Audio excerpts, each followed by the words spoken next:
Hello, and welcome to Dolphin's Dive, the weekly strategically minded Handelabra stream hosted by Logic Dolphin.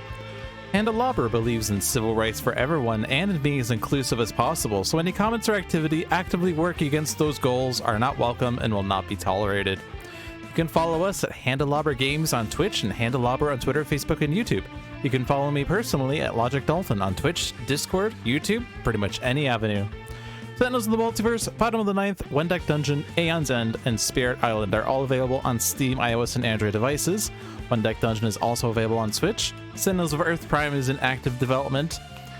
And Spirit Island expansions we worked on in the new year. And you can find more information on those games at handelabra.com. Hello, hello, hello. Apparently this one-shot is really bad. That's what I've heard about it so far. At least in the Discord, people are saying that John set up the decks terribly and they can't believe how badly he stacked the decks, to which John made his usual statement that he didn't set up the decks. He hit random start, played the game, won on his first try, and decided this would make for a great one-shot. But people don't believe him. Slightly tempted to play this since it's apparently fiendishly difficult, but we'll see. I don't think I'm going to start right there. We'll see how I fare with the stuff from 5 years ago. The Prelude to Suffering. Randomized start. Rook City sustained massive damage during Deadline's assault on planet Earth. Buildings crumbled due to intense seismic activity. Volcanoes broke through the streets to spew lava, and fire rained down from the sky. Shortly afterward, just as relief efforts were being made to recover and restore the city, a new danger approached. Expatriate spotted it first and scowled in dismay. How could Dark Watch stop this menace when the mighty Prime Wardens had failed? Nightmist began to prepare her spells as Setback cheerfully exclaimed, "What's the worst that could happen? Maybe its head will shoot off into space! That would be so cool!" Mr. Fixer shook his head silently, then charged forward to confront Progeny at the edge of the city. This one-shot requires Rook City, Infernal Relics, Wrath of the Cosmos, and Vengeance. So it's Progeny's return, because what we had last week was, nope, not this one. We had Ultimate Progeny versus the Prime Wardens in the Tomb of Anubis. And this was, of course, the back issue that ended on December 5th, 2017, so this is from 5 years ago. But this was, I believe, a collection of one-shots that were set to hint as to what the unlock conditions were for the Freedom 5. Because the one next week features the Freedom 5. I do not remember what the unlock conditions are, though, so I could be entirely lying to you. But yeah. Challenge Progeny in Rook City with Darkwatch Expatriate, Darkwatch Mr. Fixer, Darkwatch Nightmist, and Darkwatch Setback. Rook City is definitely one of the hardest environments in the game, since it tends to produce extra card plays. Play against Challenge Progeny, well, we'll see what the challenge rule is. But we'll see how we can fare with the Darkwatch, a team that, well, is often, I believe, criticized for its lack of synergy. Darkwatch, Mr. Fixer, Darkwatch Mr. Fixer, who tends to eat other people's equipment. Darkwatch Nightmist, who doesn't have as much card draw as her base version. Darkwatch Setback, whose base power is a bit of a waste. And Darkwatch Expatriate, whose base power is, well, not really any worse than her normal base power.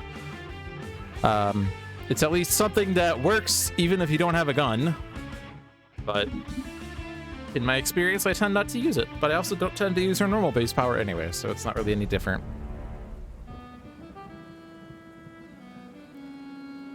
Not one more step. You're in trouble now. I've got my eye on you. Right.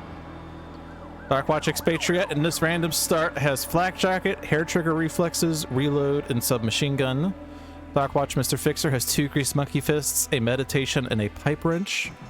Darkwatch Nightmist has a Mistbound, 2 Mists of Time, and an Oblivion.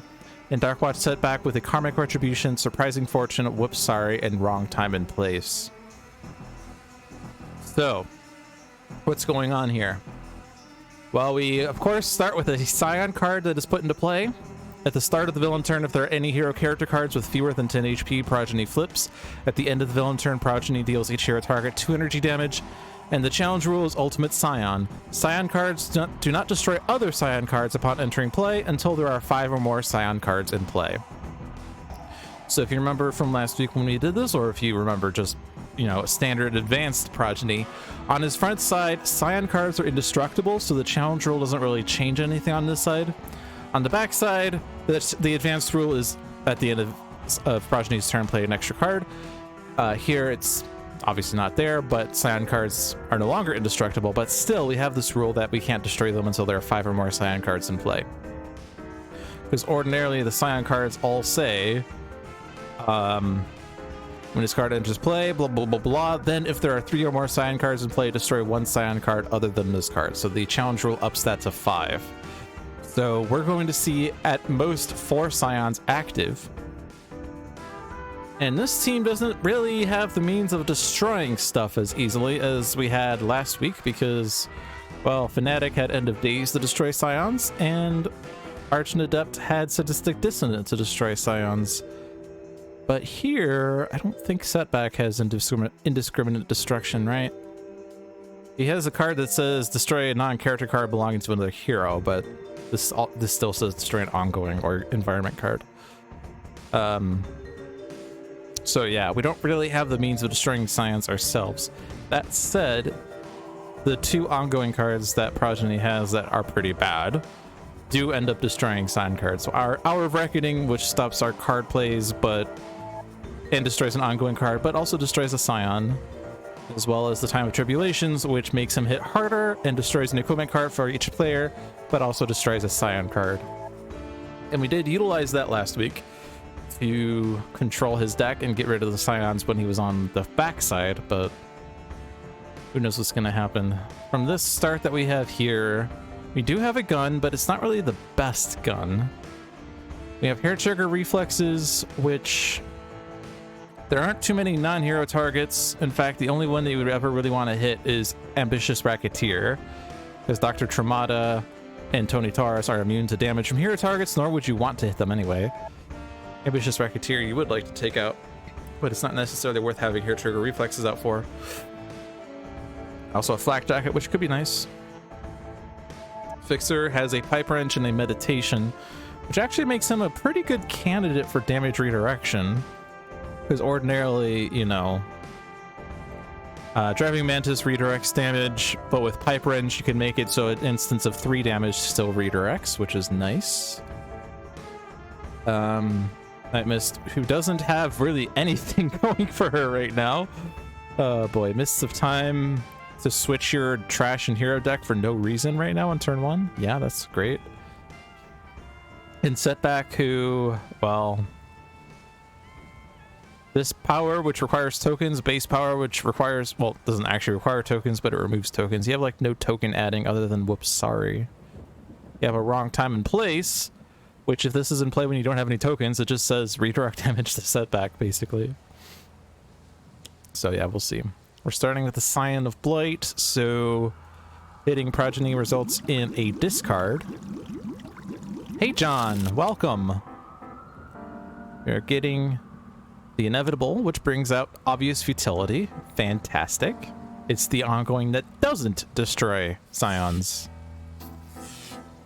Yes, this is the one-shot from 5 years and 3-ish weeks ago.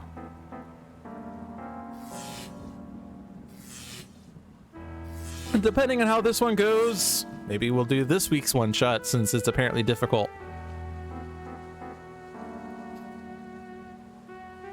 We do have ongoing destruction off of, whoops, sorry. But it does require us to eat another non-character card, which, we don't really have a lot of those. Especially if Fixer uses his power, which we're probably not. Progeny has a -1, and if we hit him, we have to discard a card, which is going to cramp our setup. And I don't think it's necessarily working. It's just the first time he's dealt damage? Yeah. So if we can hit him multiple times in a turn, it's fine. But if we're only hitting him once for 2 damage, it's not really worth. So, like, Hair Trigger Reflexes is fine to be destroyed for, you know, whoops, sorry. Probably do want to consider getting rid of that just because, well, it makes it harder to kill progeny, but also it makes preventative damage measures worse, such as with Pipe Wrench.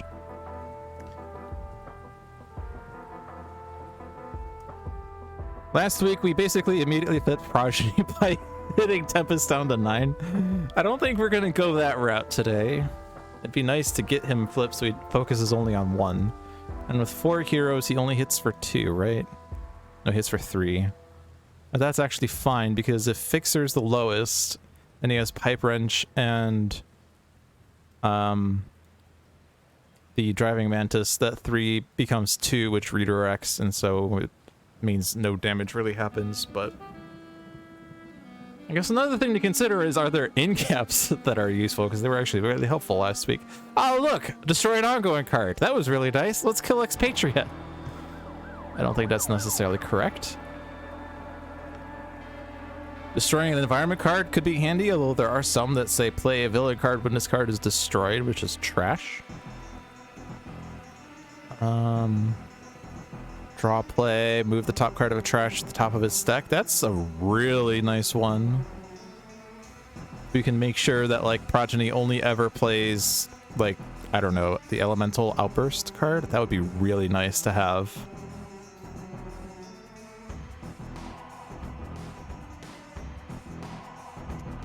Draw a card, use power, reveal the top card of a deck, discard it, or put it on the bottom of that deck. That's okay. Yeah, we don't really have, like, much for us here. I mean, Expatriate can't currently hit Progeny, so this would be a turn to use the base power. Usually when it comes to the aim power, it always feels like you're better off just using the gun directly, because, like, say you have Pride. You could deal 2 damage with Pride this turn, 2 damage with Pride next turn, that's a total of 4 damage. Or use aim this turn, and then use Pride next turn to deal 3 damage, which is 1 less than you would have dealt otherwise. Of course, this works better if you're gonna unload, but so does her load power.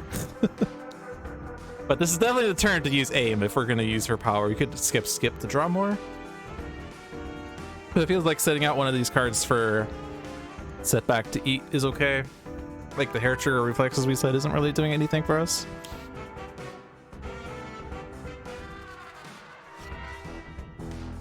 RPG launcher would have been nice to have had a second ago. We could immediately take out the Driving Mantis. He deals 2 damage to everyone.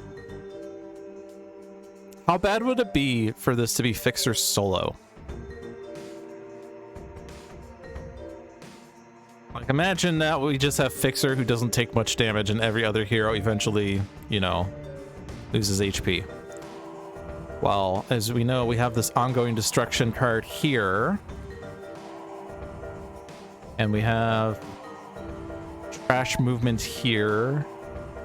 And we have extra power? I guess the main problem with Fixer solo is that his base power destroys cards, and if he's the only hero, he's destroying his own cards, which... if you're only power... Or, sorry, if you're only power... Bleh. Sorry, my mic's almost fell over, so I got a bit, shaken up. If you only have Bloody Knuckles to play, that works fine, but you have to have, like, basically your entire deck in your hand. Which is not always going to happen.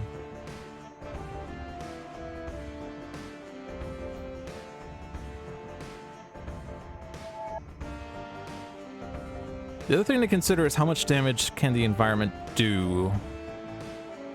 Ambitious Racketeer deals 2 damage. That could redirect with Driving Mantis. Blighted Streets makes Driving Mantis worse.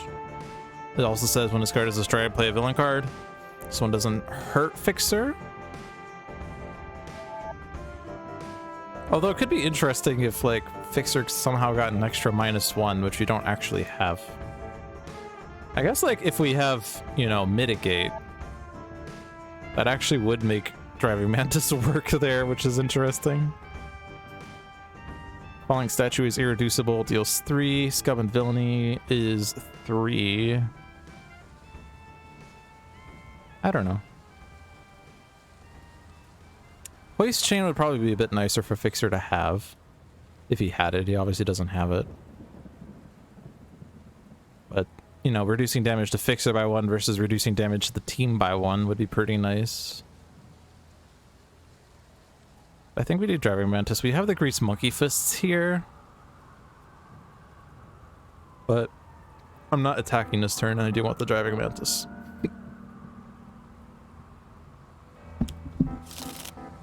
Mike almost fell over again! I think because there's a wire I keep hitting. Also doesn't help that this is a little unstable right now. Like, it's super weight heavy on one side, and it's, like, unbalanced. So I'm gonna reseat this for a second. I have it back on my mic stand is why I'm talking about this, because I set this back up on my stand 2 weeks ago. I'd taken it off in 2020 when I was doing virtual teaching, because I thought it'd be easier, and it was, but I haven't done virtual teaching in a year, so I thought I might as well put this back.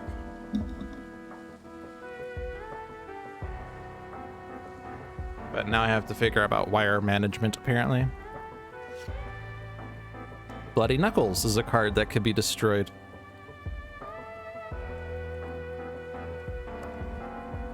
So you don't have any cards for setback to Nom, so setback's going to have to Nom Hair Trigger Reflexes. We could play Mistbound. I feel like it would be a little better to do that after a Scion of Storm is in play, because that would prevent 2 card plays instead of just 1. Or especially if, like, Blighted Streets is out, in which case we could stop that extra card play. Playing it right now just to stop 1 card play doesn't really seem too helpful. And Oblivion right now, obviously we don't know what the top 2 cards of our deck are, nor do we have the ability to deal that much damage to Progeny either. And Mists of Time also is pretty bad because we don't know what's in our trash, or rather, sorry, we do know what's in our trash. Our trash is empty. But not only does this, you know, deal ourselves damage, but then our base power doesn't do anything because our deck would be empty. So we just wasted a card play and damage. I'm tempted to skip because while Attunement can be powerful for knowing what the top 3 cards of my deck are, the only card that cares about that is Oblivion, which I don't think I'm going to be playing even next turn. I would like to get to Amulet earlier. Maybe Mistform, but that could easily be destroyed by Progeny destroying 4 ongoing cards with Beginning of the End. Like, you could also destroy it with Hour of Reckoning, but yeah, lots of issues there. I think we just need more card draw. Elder Ring, Heedless Lash.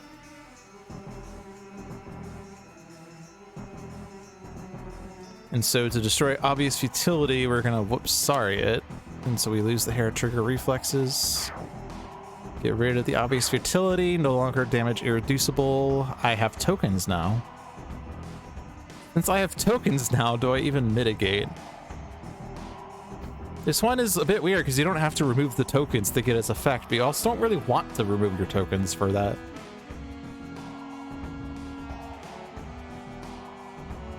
But like, if we do get 4 damage, mitigate would make Driving Mantis go off. So what was causing the 4 damage? I forget what. Something could have dealt 4 damage. If we get Falling Statuary, then it's a waste of mitigate, and there's a 1 in 5 chance, a 20% chance we're getting Falling Statuary.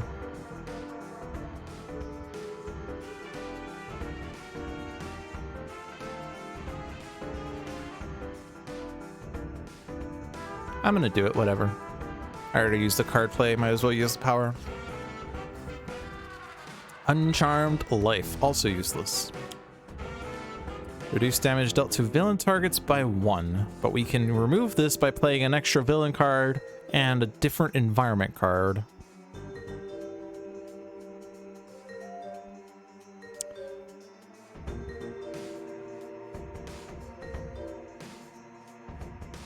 It's pretty bad to play a card, right?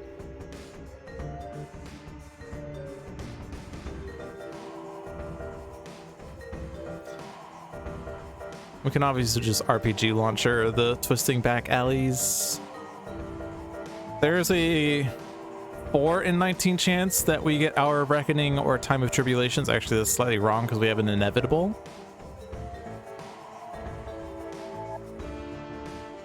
So it's a 4 in 19 that it's immediately Hour of Reckoning or Hour Time of Tribulations. A 2 in 19 that it's the inevitable.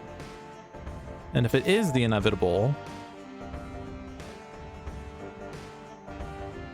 then it's a 4 in 5 that the ongoing that's revealed is Hour of Reckoning or Time of Tribulations.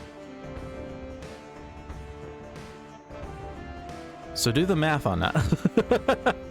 4 out of 19 plus 2 out of 19 times 4 out of 5. That's like 8 out of 95.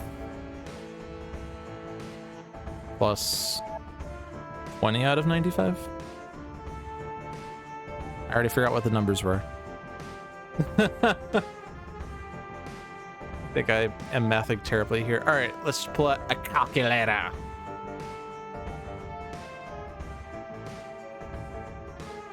I don't even want to use the Windows calculator though, because I kind of want to see the fraction. Do I? I don't think I care about the fraction. The mathematician in me wants to see the exact answer, but it doesn't actually matter that much.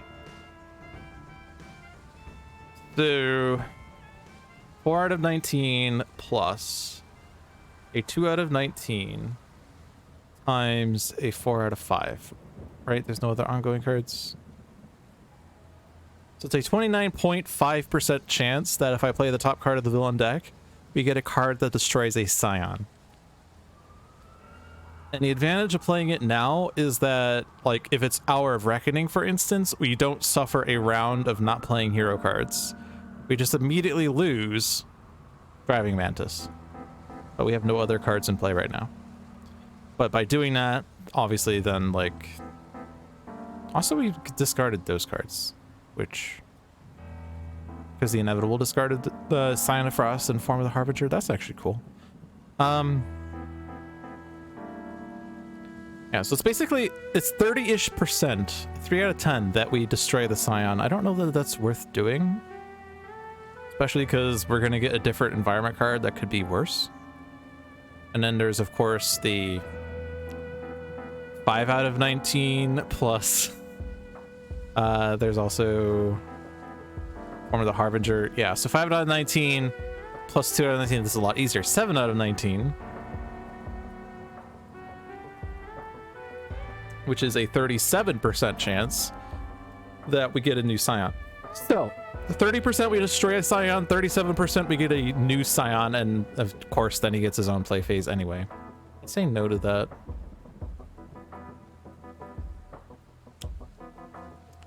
Scion of the Storm. So we do have the mitigate. We probably want to not waste that on Fixer since he does have his Driving Mantis.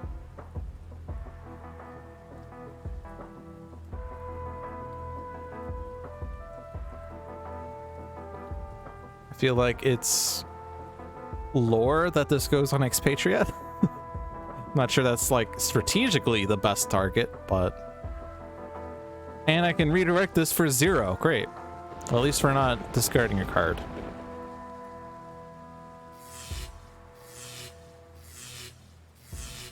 And Scion of the Storm plays another card, which is Elemental Outburst, hitting Expatriate.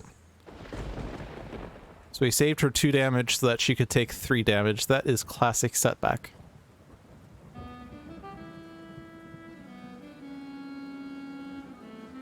Okay, well, kind of the same situation as last turn.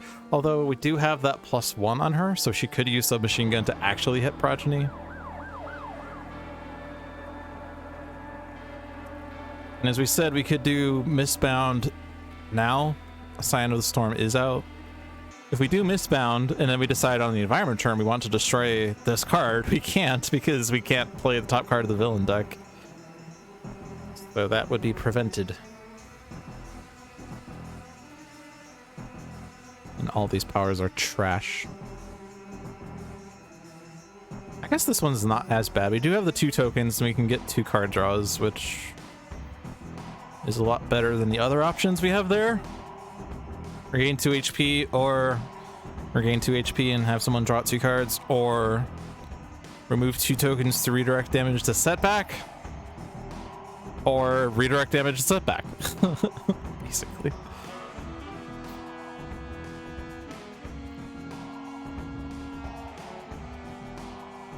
I think Fixer's not using his power again.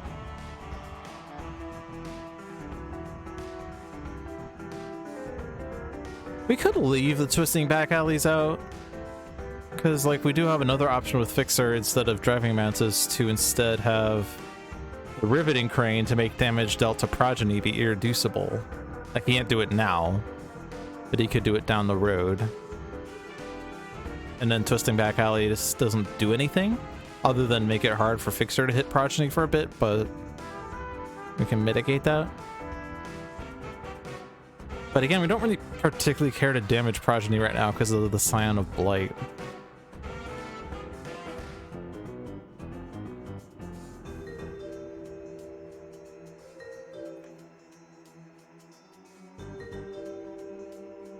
We could draw more cards with Expatriate, since she doesn't have anything going for her right now. Eventually, liquid nitrogen rounds would be pretty good. We do have a reload in hand, so we could use them rather consistently and reliably.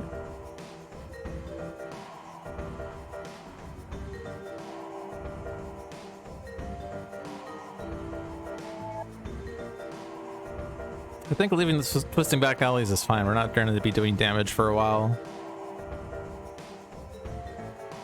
And it can be destroyed through toxic sludge.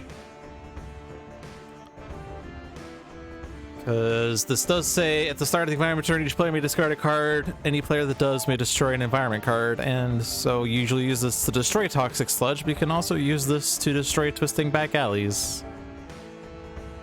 And that way we save the RPG launcher if we do get another obvious utility. So I think I'm gonna skip. I get another flak jacket, another hair trigger reflexes.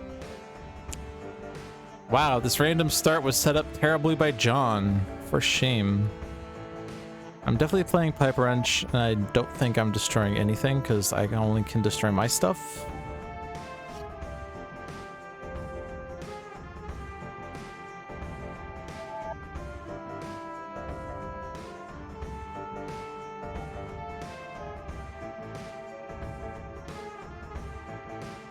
Do I save the Mistbound again? I mean, Progeny's playing 2 cards, of course. But, like... I don't know.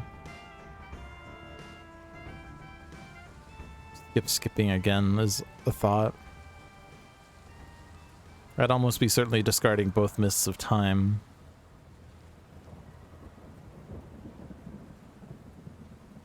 Alternatively, I discard a Mistbound, one of the Mists of Time, and Oblivion. And then next turn I Mists of Time, and then my deck consists of Mistbound, Mists of Time, and Oblivion, and I get the Mistbound back. The main problem with that is I don't get the amulet, like, when I want it. It's actually not that bad of a plan, though.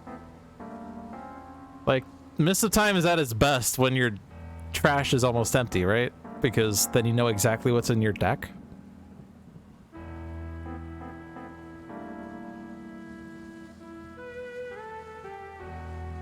And we're going to be looking at the top 3 cards, and we can draw one of them before we move stuff around.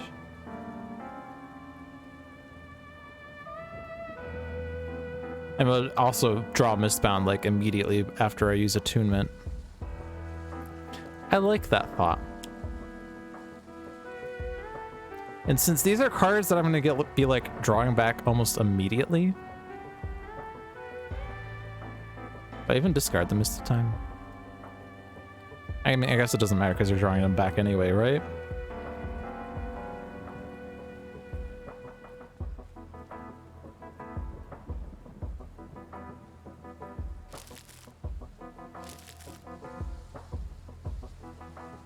Night Mist cannot play cards. I always like that. Select a deck. I select Fixer's deck. Ha ha! All right. Call forth Mist Field Recovery, Master of Magic.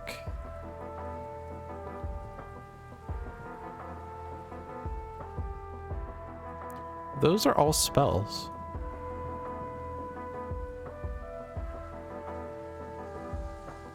Ooh. On the other hand, I know exactly that my deck is going to be in my trash. Oh my gosh. All right, so there's actually 34 cards in my deck right now. I draw Mist Field Recovery. It's at 33. My Mists of Time. Swatch these around, so 33 cards in the trash, but then it's 34 with Mists of Time. So I could use this to regain 17 HP. It's a bit, like, funny, but, like, he's only taken 7 damage.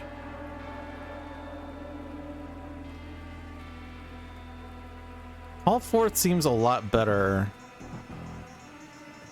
Since we do know we have 4s, we're going to be drawing back. Of course, the main problem is I need to, like, draw these 3 cards before I get a new draw pile. Unless I Mist Field Recovery, and then I have a new draw pile. Ha ha!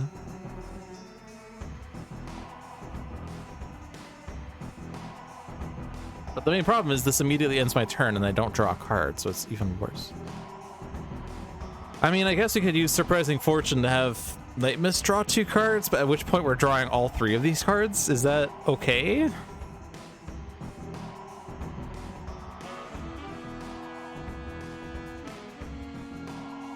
It's probably okay. These are all good cards for all the reasons we've stated. Okay.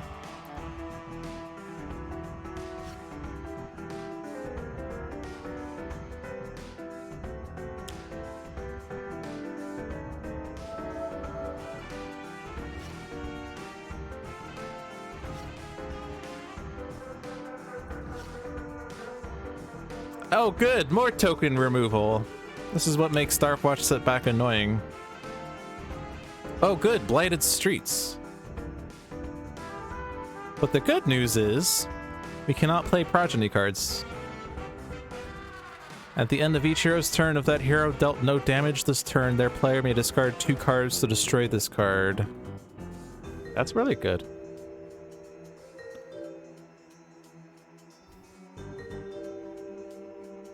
Of course, we do have to deal with this extra damage. However, we do have this. And honestly, that's a lot of trash in your hand.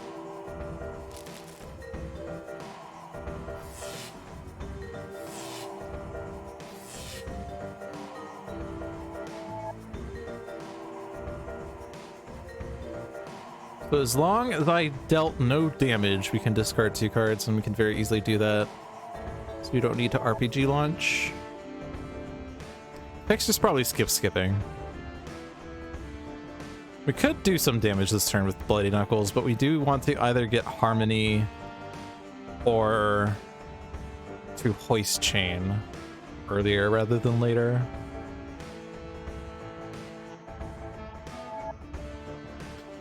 Skip to draw 2 again, since my cards are trash still. Since I don't need Fixer to eat stuff right now.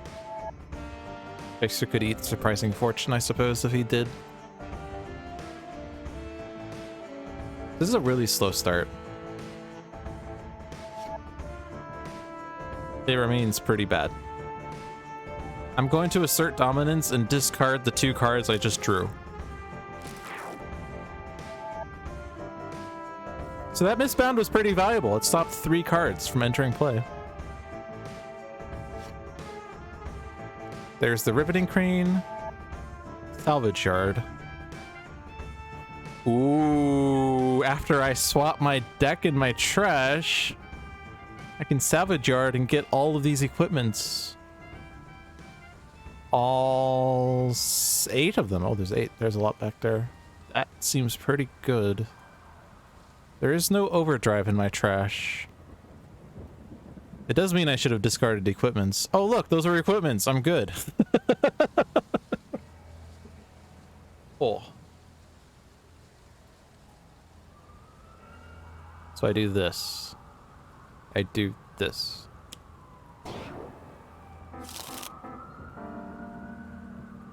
And I want the Mistbound back.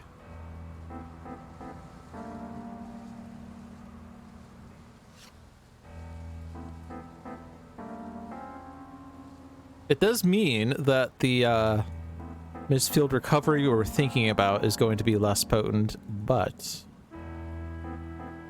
it does put 8 equipment cards into your hand. Night Mist's trash has 8 equipment cards.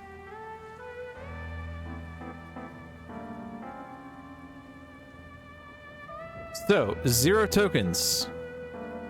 So this does nothing. 0 tokens, so I can regain 3 HP. 0 tokens, so I don't get this, but I can regain 3 HP. 0 tokens, so redirect the first time a hero target we dealt damage each turn to setback. This seems like a pretty easy skip.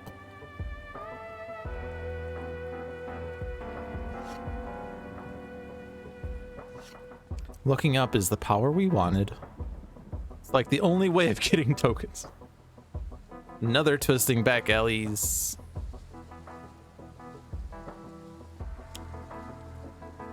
Form of the Harbinger bringing out a new Scion. Scion of Frost. So Pipe Wrench isn't getting, or sorry, Driving Mantis isn't going off because Pipe Wrench. Driving Mantis isn't going off because Pipe Wrench. Driving Mantis is going off because Pipe Wrench and does 0 damage, so we're not discarding a card. Obvious Futility returns. Good news is that's the last one. Wait a minute, there are 3 Scions in play. Isn't this supposed to have destroyed another Scion card other than this card? This seems like an obvious bug. Oh, by the way, yeah, that Rawr, game is broken. I'm just kidding, of course. We're playing Challenge. They don't destroy each other until there are 5 cards.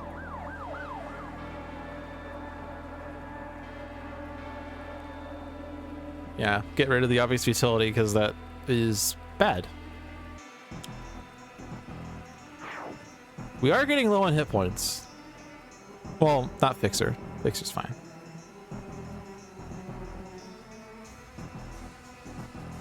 If Night Mist goes below 10 and she has Mist Form, she can just tank the lowest HP damage on the flip side, but she doesn't have that right now.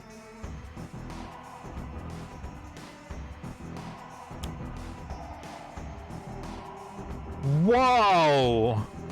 Whoa! Look at all those equipments! Whoa! Oh, there's an overdrive. We found one.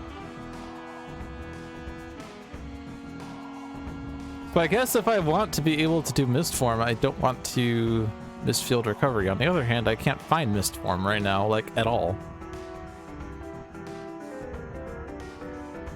I guess she could just be lowest and use the amulet to redirect damage, but it's only the first time she's dealt damage, so it's not necessarily safe. Mistbound again to stop Progeny from playing cards again. What are our probabilities now? He's discarded a bunch of cards. We still have a Time of Tribulations. We have an Hour of Reckoning, and we have 2 Inevitables.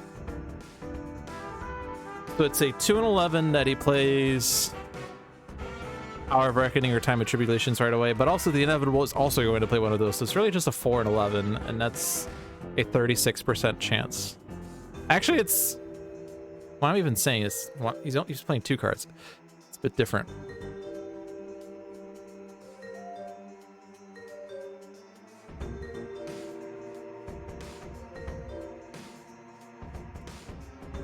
You could play Beginning of the End. Beginning of the End would get rid of the environment cards for us, but would also destroy our setup. And that's like, you know, big risk because if he plays 2 cards, he could easily play those 2 cards. We don't really have that much setup. It's just Fixer, really. You know, just Fixer. I could play Tome and basically use this in lieu of skipping on later turns. Because, like, this version of Night Mist lacks card draw on her base power. She has very strong deck manipulation, but it doesn't really mean much if she doesn't need it. Plus, you know, if you reel the top 3 cards and then you draw one of them, then 2 of those 3 will appear in your next attunement, and so you're not really, like, making major progress in your deck. For instance, I know exactly what these 2 cards are.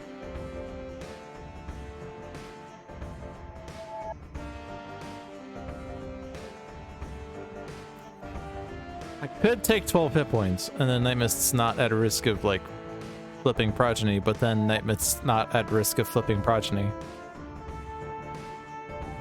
Expatriate is the next closest. She does provide ongoing destruction. That's not necessarily helpful.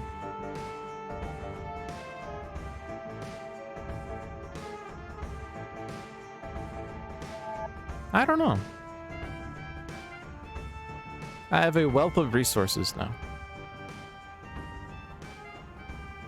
I think the smart play is to just not let Progeny play cards, right?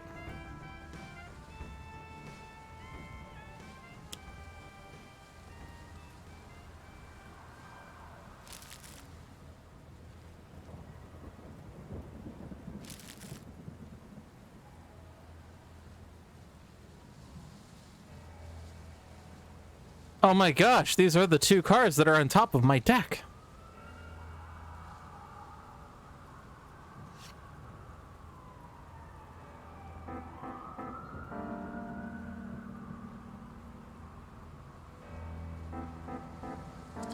Now, do I play Looking Up and get tokens at the expense of a card? Also, he's gonna heal the damage back. Literally, do I want 3 tokens in exchange for a card? We do have cards we could discard, I suppose.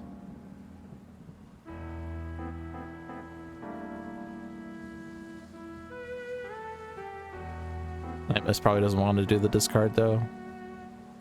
We saw one of the salvage yards. There is one more in the deck, so who knows when that's going to come up. Obviously, a bunch of stuff here that could just be thrown away.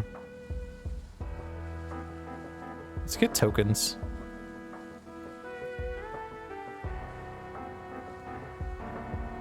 Yeah, that doesn't do anything. So we still have to redirect it somewhere.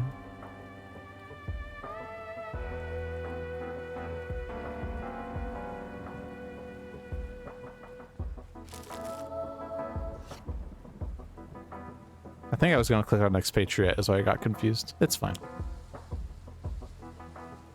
Dr. Tremata. Well, we can't play cards. So, no. And no. Scum and Villainy, or, and bear with me on this, Scum and Villainy.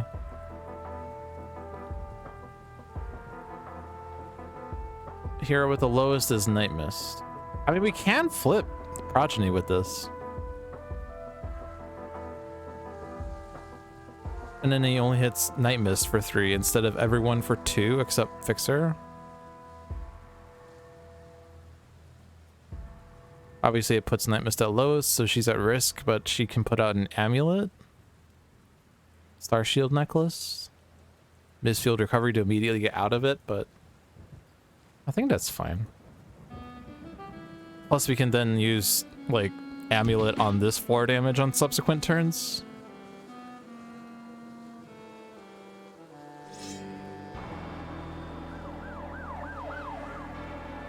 Bear in mind that they are playing an extra card. Progeny is playing an extra card. Next turn. Next environment turn. I can't do anything about it right now.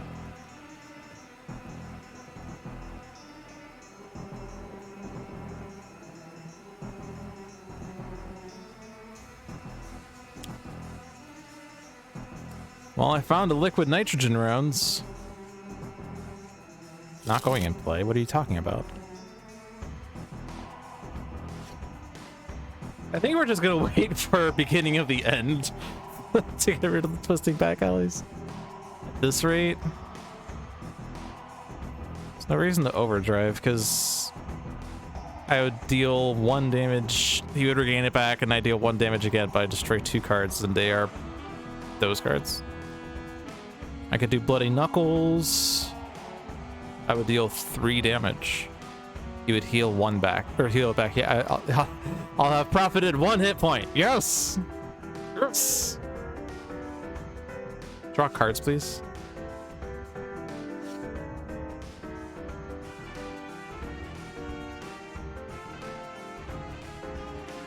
How risky is it to only play Amulet? I mean, I can't even say only. I am playing Amulet. I'm gonna look at the top card of my deck. It's Mist of Time. No way.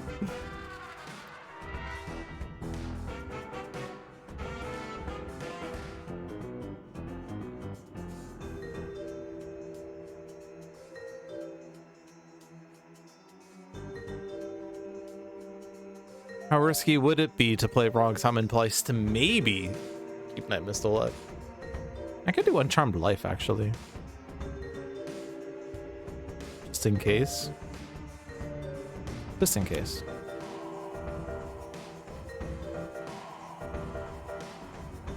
Oh, I guess I could have... Okay, this is losing the mint. But that... He heals the damage back and we discard a card. That's strictly worse than not doing that. We lost the mint! Oh no! Oh no! High risk behavior, hello.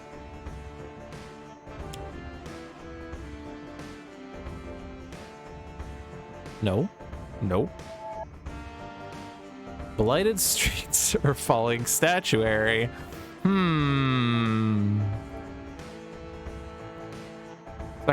Second lowest is Dr. Tremata. Oh, that's fine. When I do a voice like that, is there a particular person I'm mocking? No, no, I'm not mocking anyone. I just have a silly voice, okay? Is it even worth redirecting this? When he takes 2, heals it back if we discard a card? No. Hero with the highest? Curses! Foiled again! Hey! You destroyed Twisting Back Alleys! Yeah!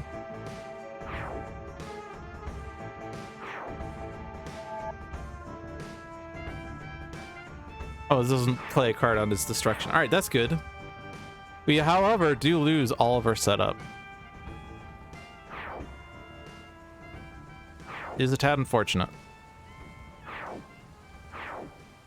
Actually, we also lose the amulet that was potentially keeping Night Mist alive. Also the Uncharmed Life that was also potentially keeping Night Mist alive. And we get the ongoing Time of Tribulations. Hey, that kills Night Mist. Fantastic. Fantastic.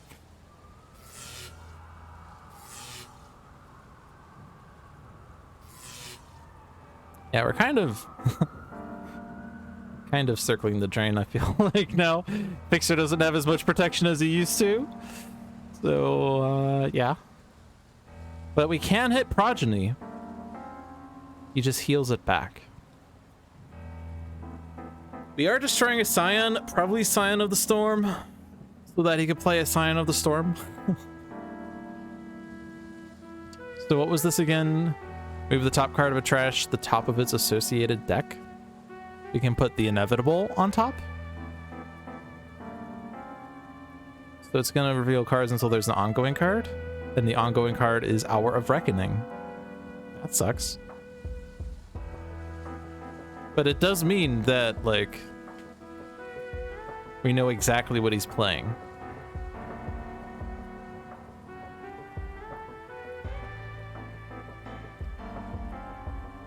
I need to get a gun out for liquid nitrogen rounds, by the way. So I guess the gun is the submachine gun that I was making fun of this entire time. And instead of hitting him for 1 and him healing it back, I'm gonna increase my next round's damage by 1.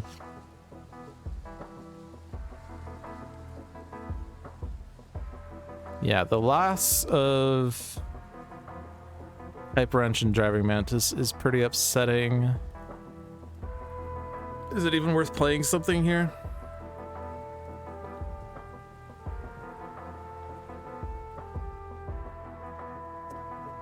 I feel like we just have to keep drawing. Like, hoist chain is really the only thing that we can do to keep us alive.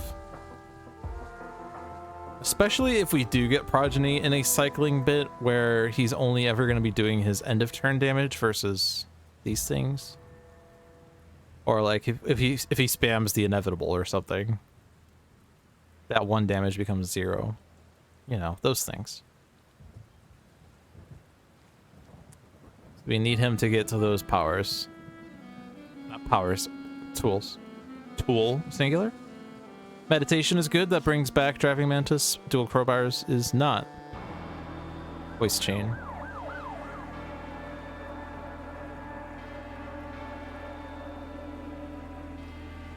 I guess hoist chain doesn't really work when you're gonna be inevitable, but yeah, no.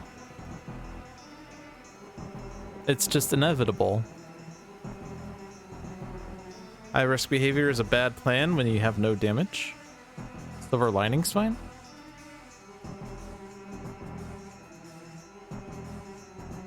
You don't want to deal the damage, really. Draw? Let's draw.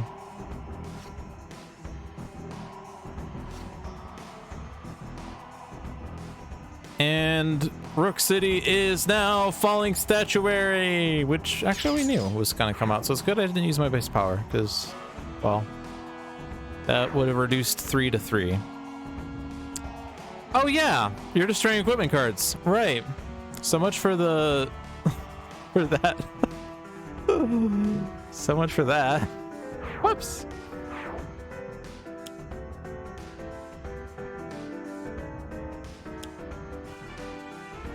Oh, I thought this was going to be obvious futility. It's not, because you had another ongoing card. No? What? Am I just dumb? Oh, did I look at this and thought it was obvious futility? Oh, right, because we got rid of all the obvious futilities earlier. I'm so smart, guys. My intelligence has no bounds. Top card of your trash is the inevitable again, but this time we'll not actually find anything.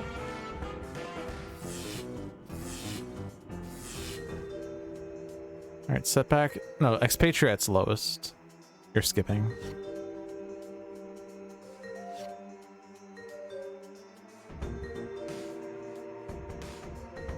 And I guess we would profit a hit point, but you're skipping.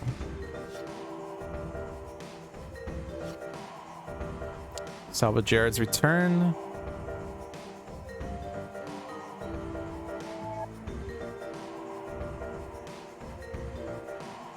So if he only ever plays the inevitable, hoist chain would be really good.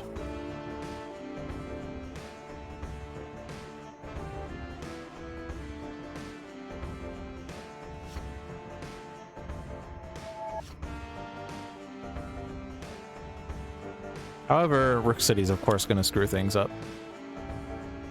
Toxic Sludge.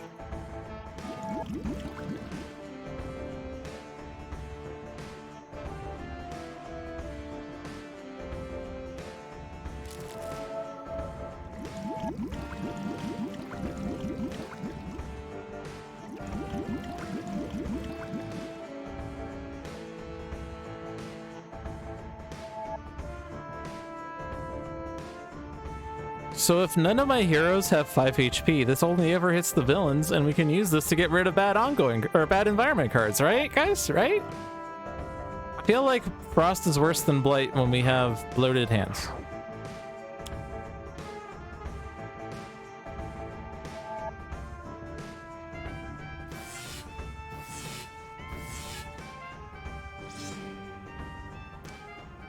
Well,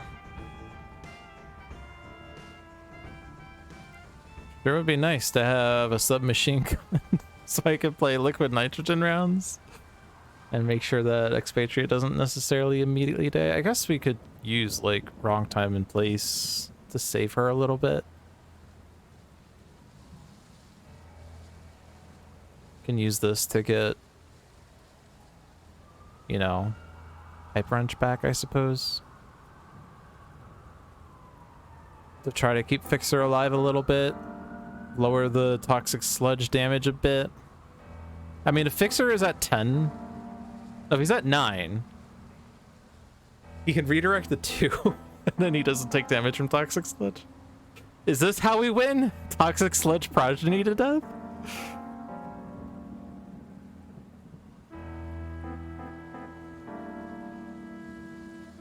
I guess Flak Jacket keeps Expatriate alive.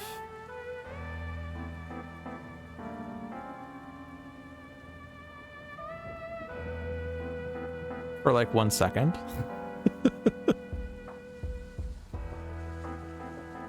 And then we don't have like any liquid nitrogen rounds helping us. Oh boy.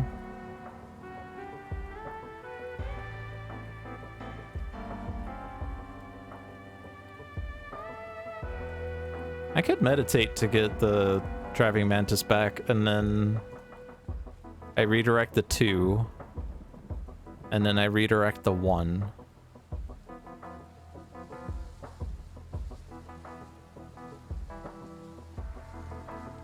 I don't know. I don't have high hopes at this point. There's a chance. There's a chance we get out of this.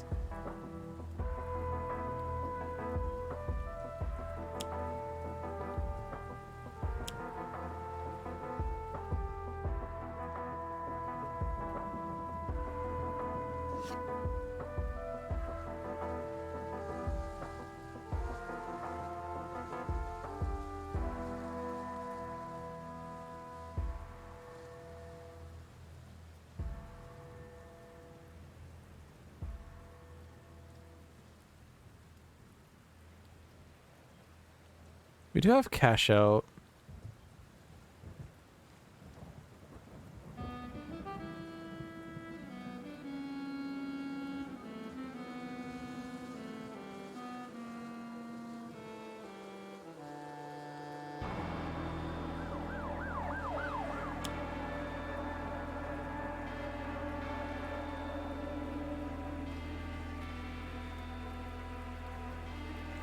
I kind of want to remove all my tokens, but I also want to save them for Silver Lining, but I also want to get back looking up.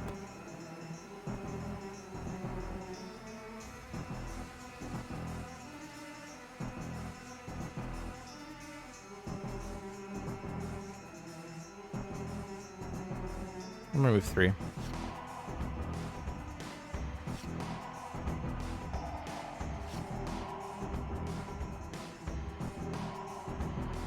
And we all want to discard 1. We do have a salvage yard, so equipments are fine to discard.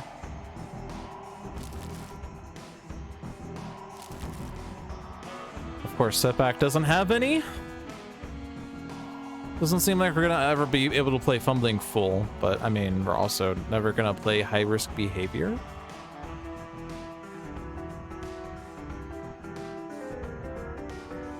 Or karmic retribution. I guess it regains hit points. I'll get rid of that one.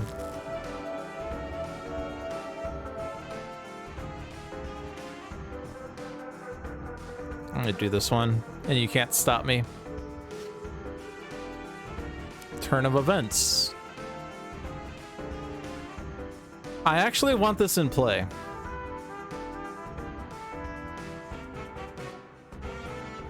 Fixer doesn't take the 2, so only setback would. Fixer would take the 3.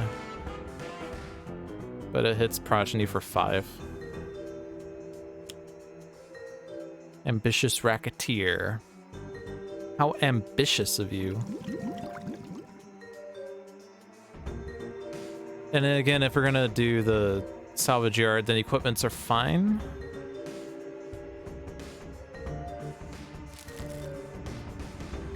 Oh, right, we also had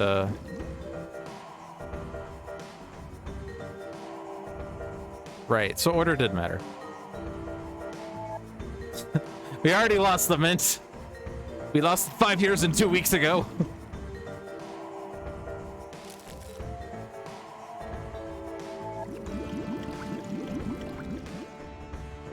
I guess it doesn't really matter because I would redirect the ambitious racketeer's damage anyway, but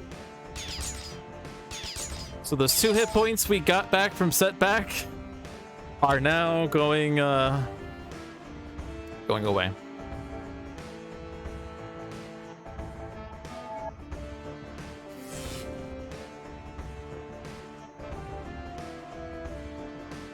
Really, it's just click expatriate because if she dies, like, her discards don't matter as much. The flak jacket served its purpose.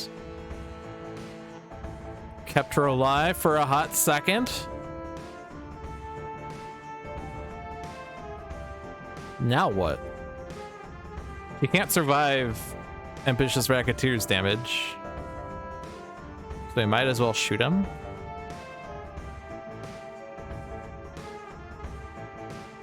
What if I were to sacrifice Expatriate to kill Ambitious Racketeer, use dual crowbars, hit Expatriate for 4, Ambitious Racketeer for 6?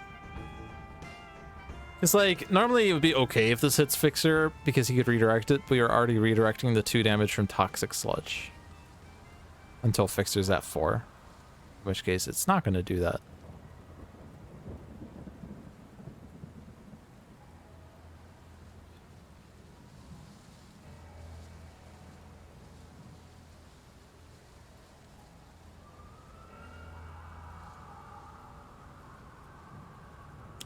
We'll just do this.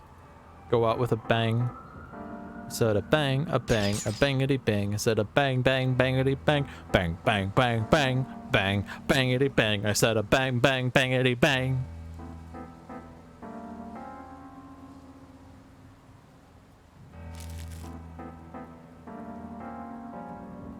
Hit Fixer.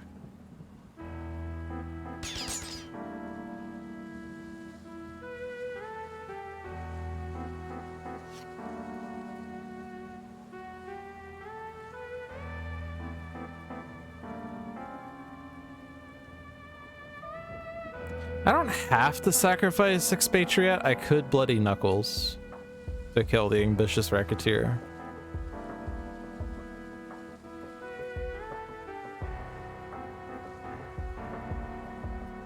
Because if I use dual crowbars, I have to kill dual crowbars. Or Driving Mantis, which is what's keeping Fixer alive mostly. I guess I could hit Progeny. Why am I thinking I have to hit Expatriate? I can hit Progeny. Duh. Crowbars on Progeny into Ambitious Racketeer. Still have to kill something. The Assault Rifle because Expatriate's dying. And then I have a dual crowbars.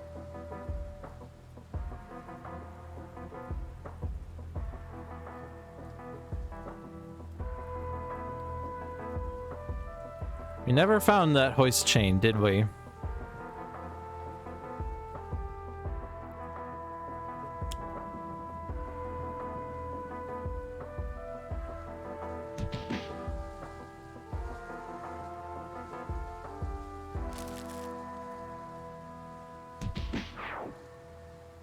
Also, for some reason, I was thinking it was going to be 6, but it's not. So it's good that we had the aim. For some reason, I was like, yeah, 4 plus 1 is 6, totally.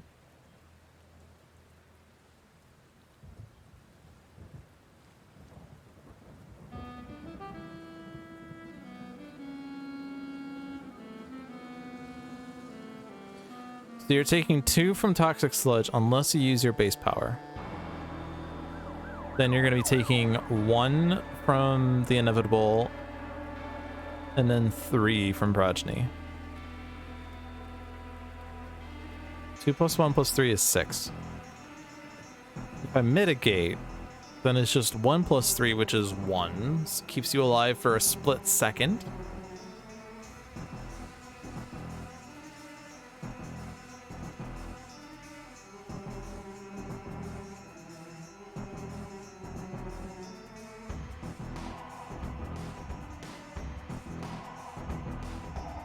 We could regain 3 hit points with Plucky Break, on the other hand. Regains 3 hit points, puts me at 8, 6, 5, 2, assuming that, of course, we don't get, like, falling statuary. God. Oh, God. Scum and Villainy will also screw up what the villain plays. Blighted Streets makes Setback take too much damage. There's like what? 1, 3, 5 bad cards here. Toxic Sledge is also bad. Only if you gain the 3 hit points, huh? Or 2 hit points or whatever it was. 3 hit points.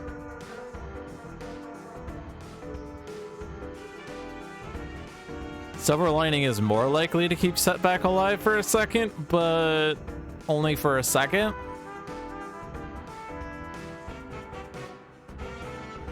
Are we just like losing? I don't want to say we're losing, but we're losing. This is not a game where John, after the fact, says, yeah, we were waiting for the last hour. Yeah, that game is dumb. We were waiting for the last hour. It was boring.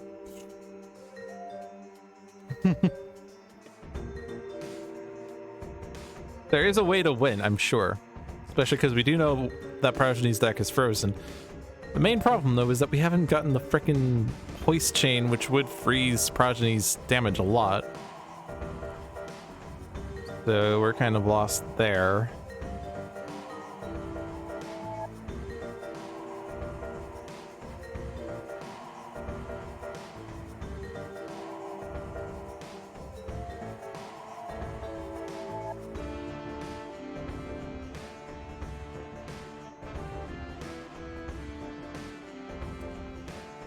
What do I do?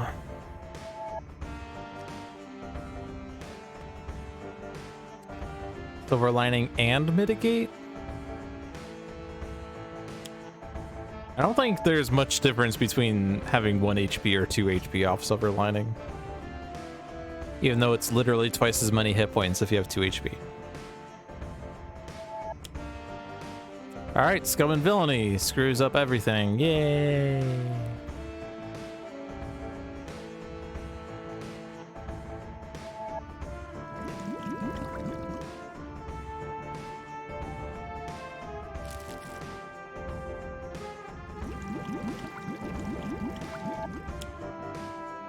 Why does it say that the most damage we've dealt to Progeny was with Toxic Sludge?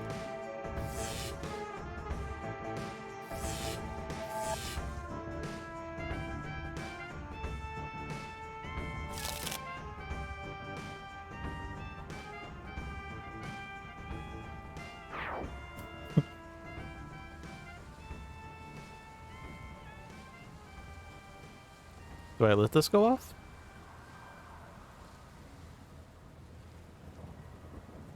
Cyanide Blight's not the worst. And we would have to sacrifice dual crowbars, which we can easily get back. And I mean, like, that's not really the problem. We could destroy Scum and Villainy, that would be great. There's no top card of your trash, by the way. I could destroy Time of Tribulations and then put Time of Tribulations on top.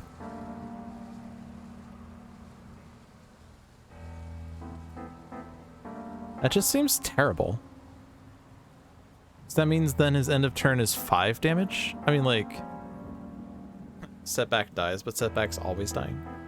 I mean, I guess we do have the Scum and Villainy. Villains dealing each target 3 damage. That's gonna be affected by this, so I guess we do have to destroy it. So we might as well.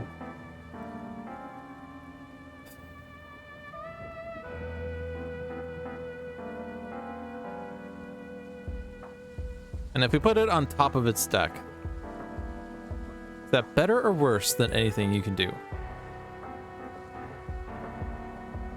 Because of the fact that, like, we can't stop this. No, we can, because we have Toxic Sludge. Oh my gosh, we can stop this.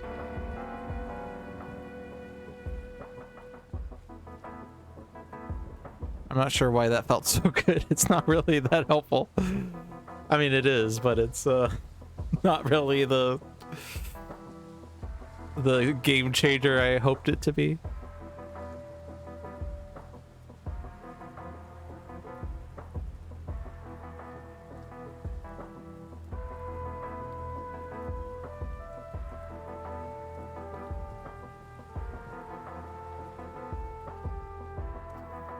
Because the problem is, if I do a Time of Tribulations loop, he's dealing 3 + 2 every round. So that's obviously 5. I can't redirect 5. I can make it be reduced by 1, but that would be 4, which is still not 2. I can try to use this effect, but that would be 3, which is still not 2 or less.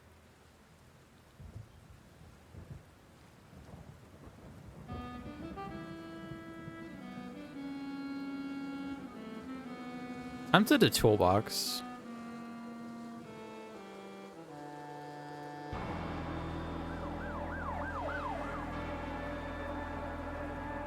This is like only slightly better than skipping because it draws 1 more card.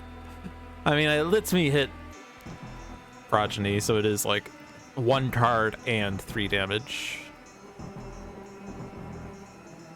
4 damage. If I hit Setback, it's 5 damage.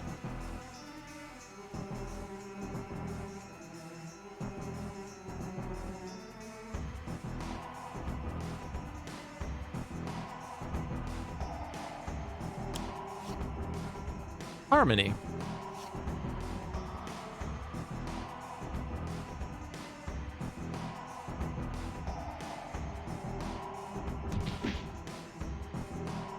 And Setback's gonna fall, right? Like, there's no way to stop this.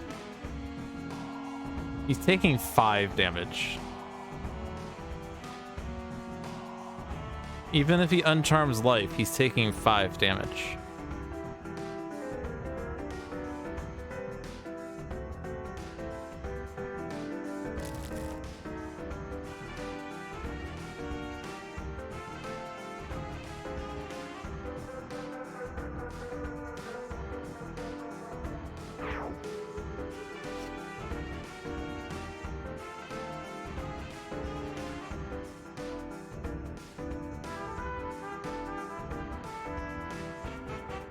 All right. You have no tokens. I can't exceed expectations. I don't want him to take himself out, though, is the problem, because then Progeny goes after Fixer with 5 damage. So, like, I can't actually do anything.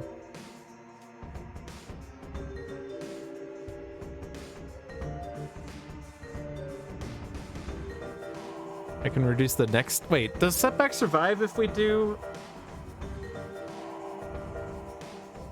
He might survive if he mitigates. Right? 5 minus 2 is 3. He would survive. So we have to not play Uncharmed Life, though. Let's play Plucky Break.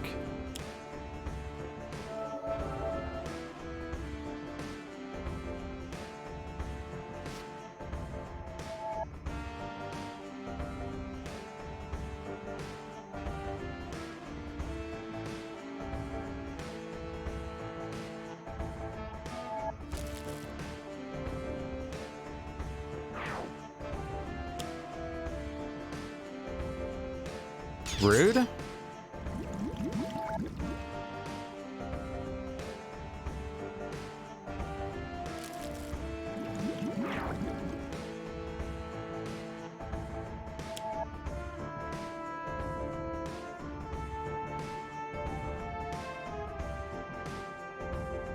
Oh, and it also screwed this up because the -2 took place, but it was to irreducible damage. Yeah. Well, that was the risk that we were always taking, because there was always that thing there. There were 2 falling statuaries there.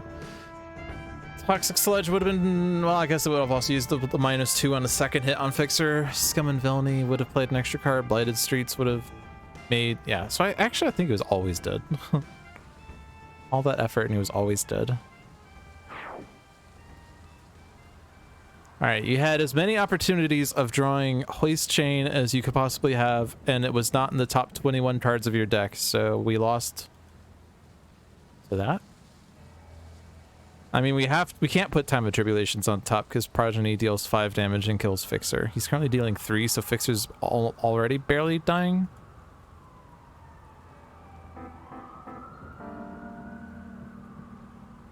We don't have another Tire Iron because we never got around to playing the Salvage Yard.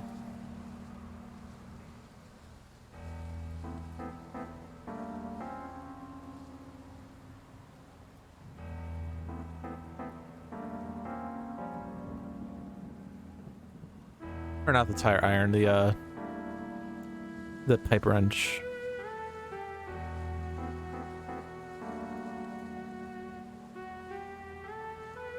This goes after Progeny. Yes! Falling Statuary is not my friend!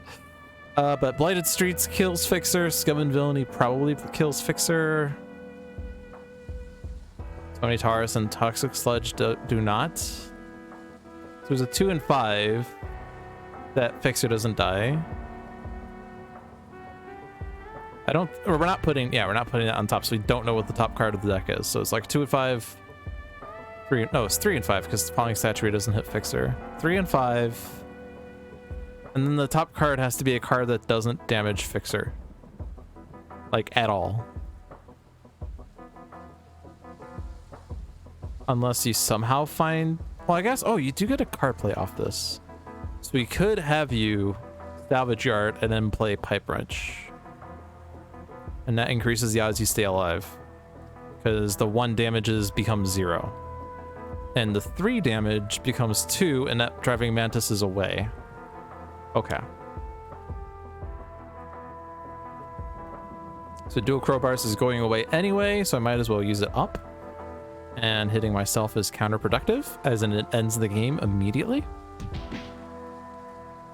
I have to discard a card. I used my last salvage yard. I have no more salvage yards. Also, we have this in cap, by the way.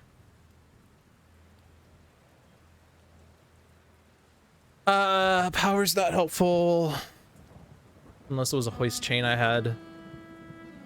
Draw a card. Gets me to hoist chain faster. Revealing a top card of Progeny's deck doesn't really do that much. Because I can't leave it on top is the problem. If I knew it was a good card, I would leave it there. Otherwise, it's going somewhere else.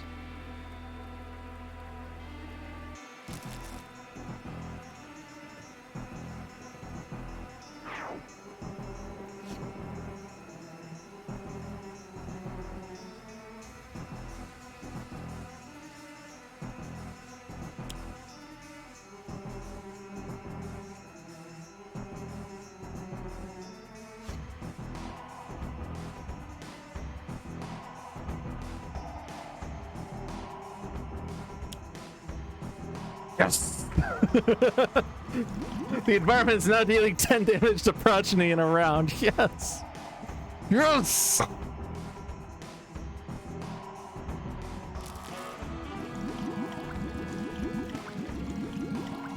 Just do that 4 more times. Well, it's not really going to work that way. We're getting a new Scion. Don't be Scion of the Flame. Of course it's Scion of Flame. Of course. Of course.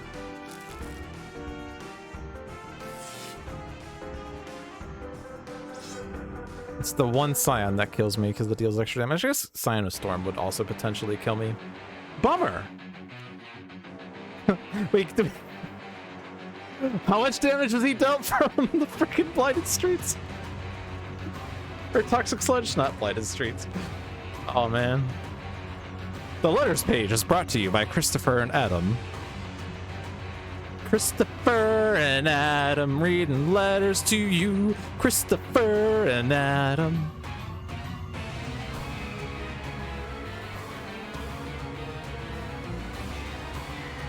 Do I do it again?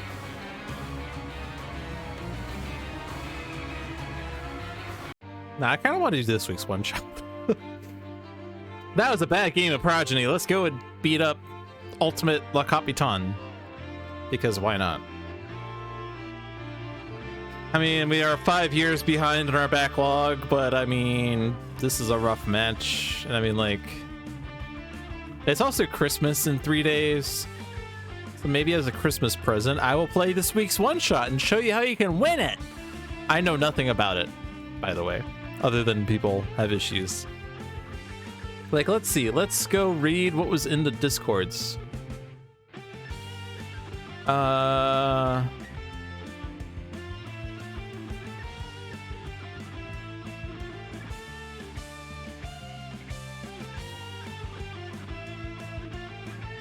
think the original message was deleted.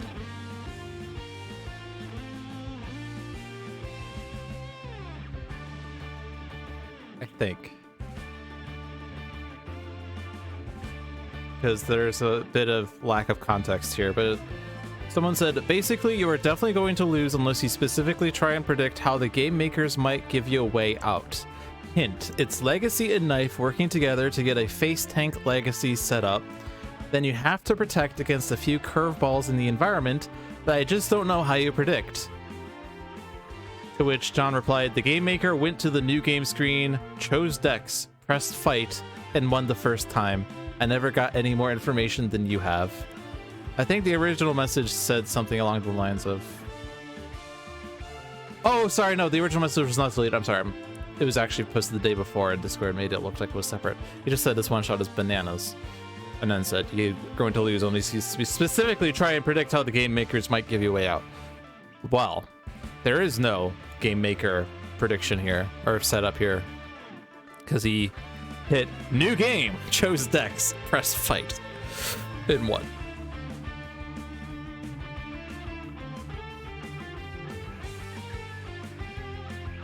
I am not angry, it's just a brain bender. You must know the heroes much better than me because it felt like Legacy had to be laid out just perfect from the bottom to avoid getting reset over and over. Yeah. But as usual, when someone loses, they blame the game developers. But it sounds like they tried it a couple of times. I don't know how many times. But without further ado, a motley crew. The only sound that could be heard was the bubbling of chemical vats as the heroes moved swiftly and silently to their positions. Their earpieces crackled briefly, then Expatriate gave each one their instructions. And now we wait. My beheaded informant told me the exact moment they will appear, and there will be a lot of them. Knife muttered, this might hurt a wee bit, team. The reply was short and swift. Cut the chatter, it's go time. This one shot requires Rook City, Shatter Timelines, and Vengeance. You can read the Reddit. Do they post on the Reddit? I also don't really want too many spoilers. Like, currently the information is have Knife play the bottom card of Legacy's deck a million times, but I don't think I want to do that. Yeah, I don't want to read a lot of that. I don't see this person posting on there. Is it this person?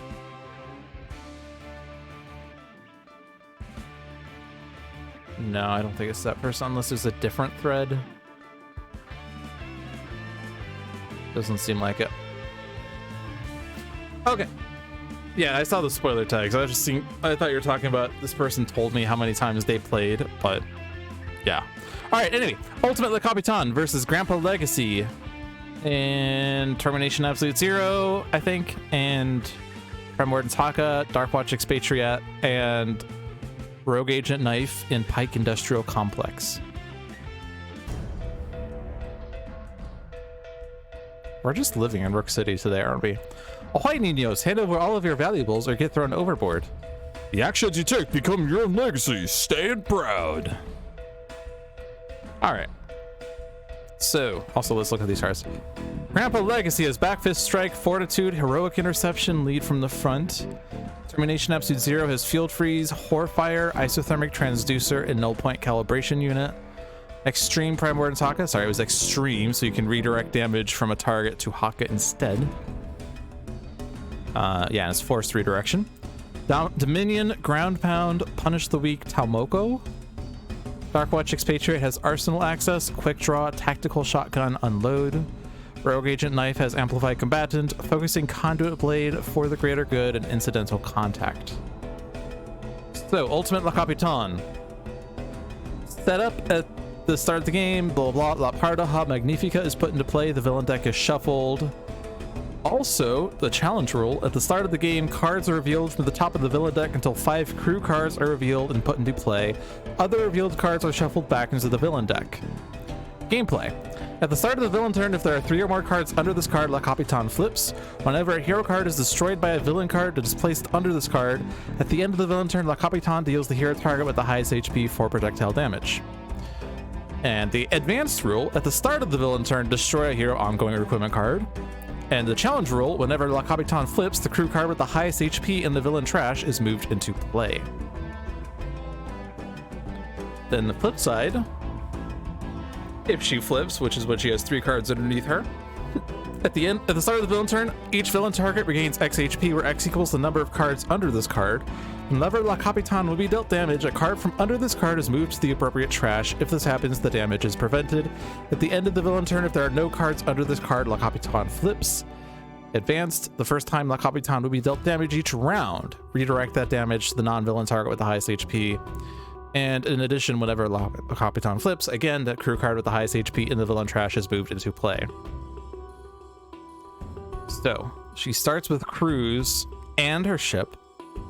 And she has 1, 2, 3, 4, 5, 6, 7 crews. So 5 of these 7 we're going to start the game off with.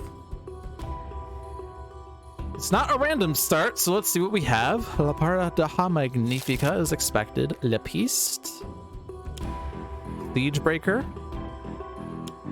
True Shot.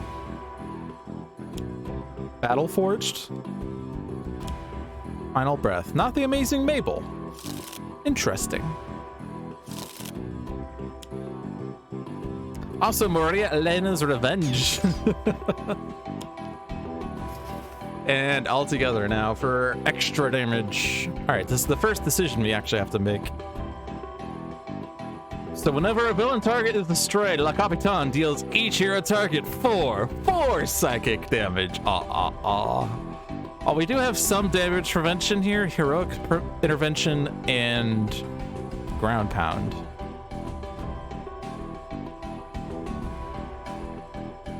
I think heroic interception will work better after Extreme Primordial Haka has selected Legacy, because then, you know, he deals himself the damage, except that redirects to Haka, but Haka's immune to damage. So it's slightly better if we do it that way. And of course, if we do heroic interception, then Haka redirects from Legacy. He doesn't take the damage, but he doesn't regain the hit points, but then he also doesn't take damage, so it doesn't matter. Because if you take damage, you're basically regaining a little bit of health that doesn't put you above where you were, unless there's a +1 to healing, which we don't quite have. Not with this setup, right? There's no VAT that says additional healing. Okay. So how do we want to do this? There's a question here about Altogether Now. And then whoever doesn't take that damage is going to take the 4 damage. Then the ship says... Oh no, sorry, we already took the 4 damage? We did, okay, yeah. So this is the ship playing an action card. So next is Siege Breaker dealing 3 damage to 2 targets. Whoever takes this one is not going to be dealt the 3. And then this hits the next highest for 4, so... I don't know that this decision is super important, because it feels like there's a lot of damage floating around anyway. That who takes the 6 isn't going to change the game too much. But I do want to think a little bit about... Well, let's see where the damage ends up at. Also, we are playing a live game, so... there is an actual mint risk.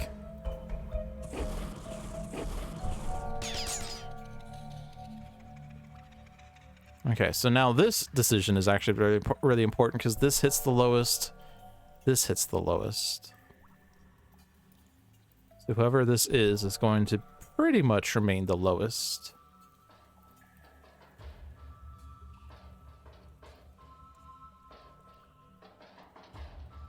Okay, here's what I'm thinking a little bit.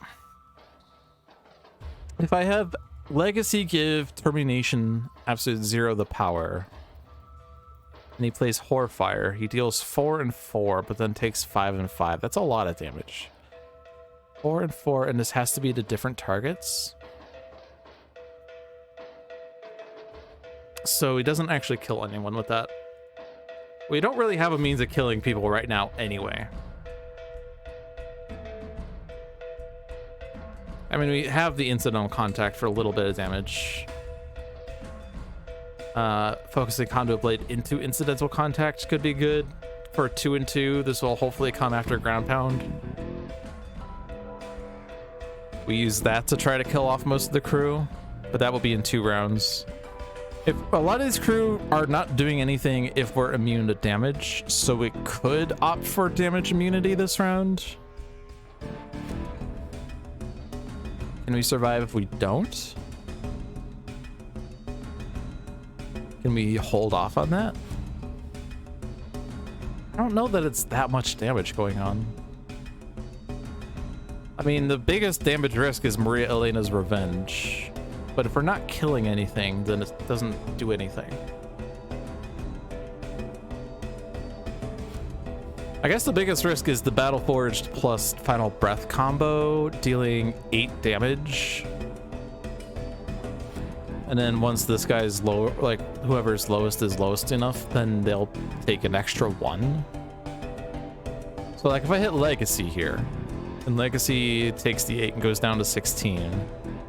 The next round it takes 5 here, assuming there's no other damage, and then 3 more. Be at 8. The thing that screws us up, I guess, is if there's this one. That sucks a lot. It would actually hit all the villains though, so it would be okay. It would definitely be nice to have damage immunity for that. The +1 damage would probably be worst. And the slight spoiler that I saw was something about absolute 0 in toxic damage, which of course is this. But at what point this enters play is unknown. Nor is it known how late into the game that effect happened.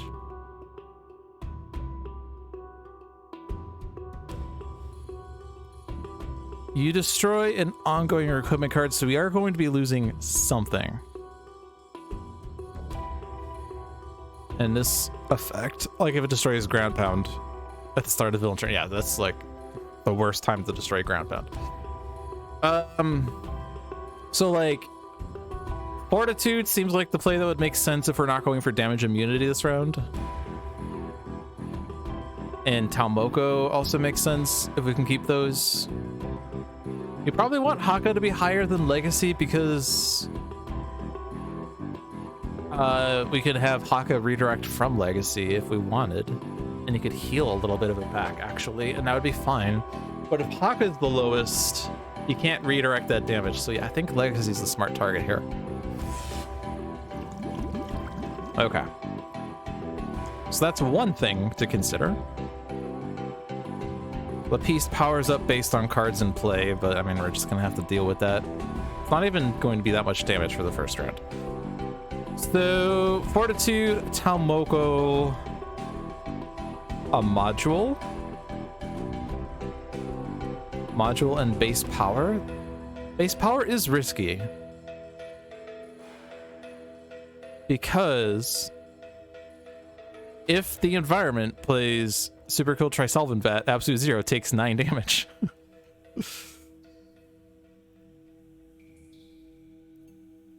But like if I played Null Point Calibration Unit, then he takes 5 damage but heals 5 and then takes 5. So he doesn't like take as much damage from that clause, but still does 4 and 4.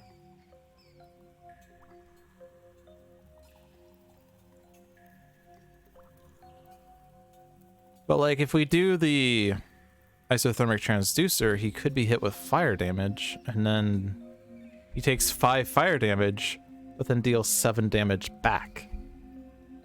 That's the risk.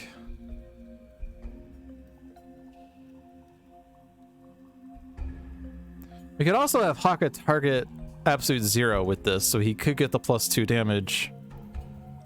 But then Haka takes the the Absolute 0 self damage. Which actually would only be 3. If it redirects to Haka, and Haka with Talmoko would make it 2. And then he heals 1. So he'd only take 1 damage, really. Which is cool. The other risk is that one of the cards that get played are the cards that say, destroy as many cards as there are crew in play. Like Plunder, yeah. If they play Plunder, we lose all of our setup. But if they're playing Plunder, they would also get rid of the damage immunity, right? So we would like to take out the ship as fast as we can, but we don't really have the road to that? Oh, we have field freeze, by the way. That's ongoing destruction. Ongoing destruction, if we have violent shivers, would be cool. Because then I destroy Maria Elena. That's 2, or sorry, it's 1 plus 2 damage is 3 damage to everyone.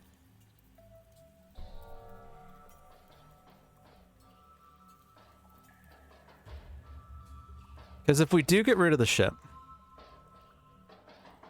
one advantage is there's 1 fewer card play per turn, and that significantly slows down La Capitan. The disadvantage is that, well, we saw one of the cards that brings it back. But hey, it's in the trash right now.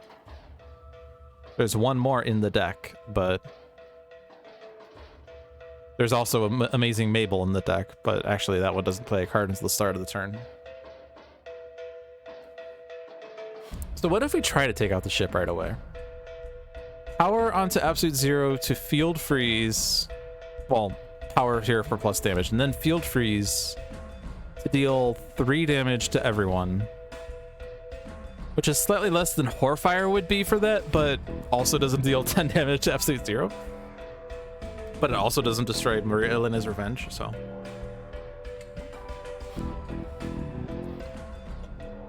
You don't have damage.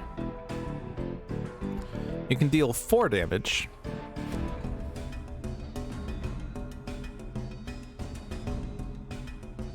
And then there's, of course, this, which is a random effect that's been winked and nudged on Legacy for some reason. My guess is that we're doing some lead from the front and next evolution combo.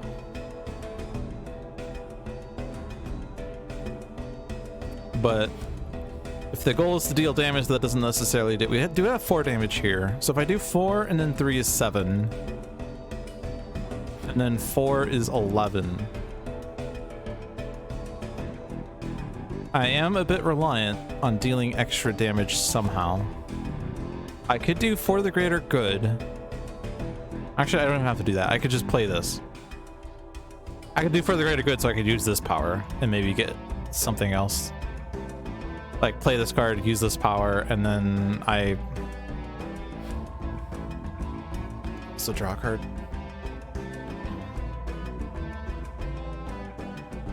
I don't know, maybe the bottom card of my deck is a focusing Conduit Blade.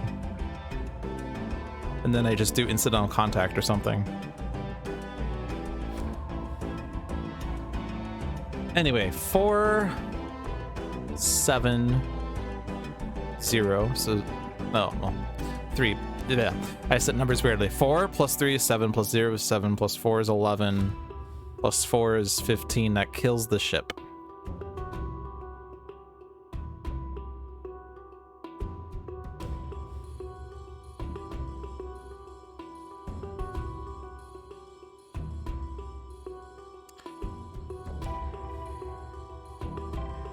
And this power goes on absolute 0. And this goes on Legacy? Maybe it needs to go on absolute 0, because if he has the plus 2 damage, like if we do use this power on his turn, which I'm not 100% I will. I don't have an upside on that. Then, yeah, it runs the risk of Battleforged and Final Breath going after absolute 0. With a plus 2 damage to absolute 0. So I think targeting Legacy makes sense.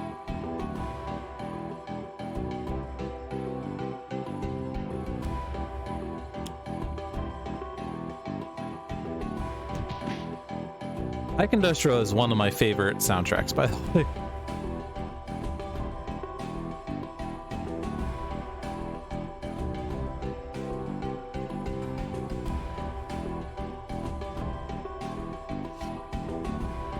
Inspiring presence.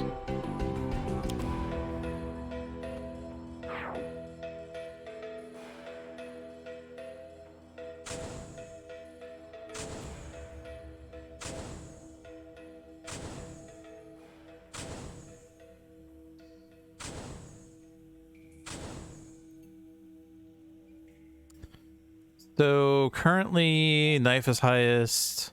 Sorry, expatriate is highest, then knife. So assuming there's no extra damage going around, Capitan hits knife for... Again, I said it. Expatriate for 4. Sorry, this goes after expatriate. And this will go for... 1, 2, maybe 3.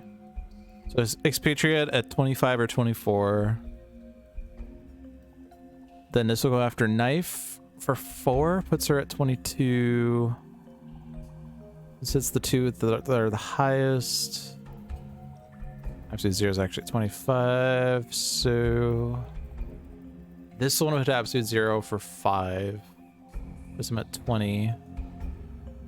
That doesn't hit absolute 0, and then those will go after legacy. So it could be safe to target absolute 0 with this, but again, I think the screw up is if super cool trisolvent vat comes out, in which case absolute 0 takes 9, becomes 16, and then I don't know, some other damage puts him lowest, especially because legacy will never get lower than 16 after Haka targets him. I'm just gonna skip.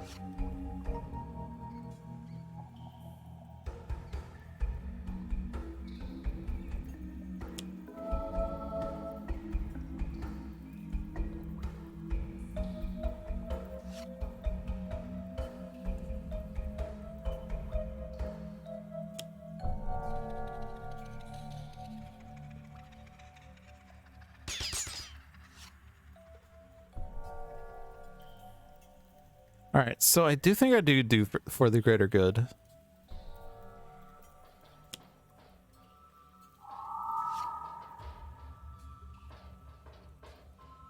Oh, I don't even have that choice in the order. I thought I could use my base power first to see what I get. The answer is no. I'm playing this. And then I will look and see what's on the bottom of my deck, right? Because, like, if I get a thing that deals damage, then I don't have to use Focusing Conduit Blade, or do I still? If I get this, that kills the thing, and there's 4 of those. So I'm going to play the bottom of my deck. I don't have to, but I will look at the bottom of my deck. Primed Punch. That doesn't do enough damage. 1 and 2. Is it worth putting into play if Lapis deals 1 extra damage? I mean, the alternative is the trash. I'm gonna put it into play. And you can't stop me.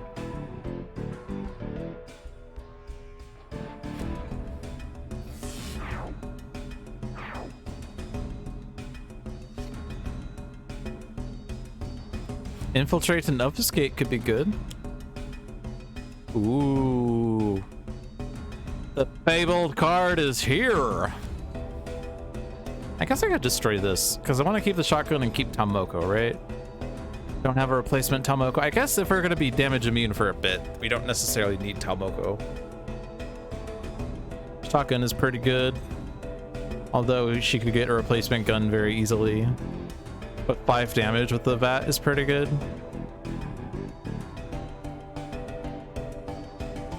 This is also 4 damage with the vat. Plus, we would like to play this, probably. What do you think? What do you guys think? I think I leave Tomoko because it is going to affect damage this turn.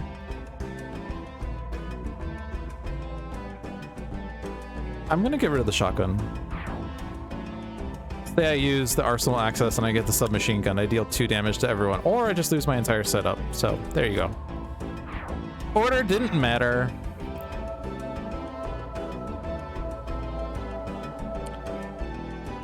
But that's why we didn't go for damage immunity, because, well, that was a thought.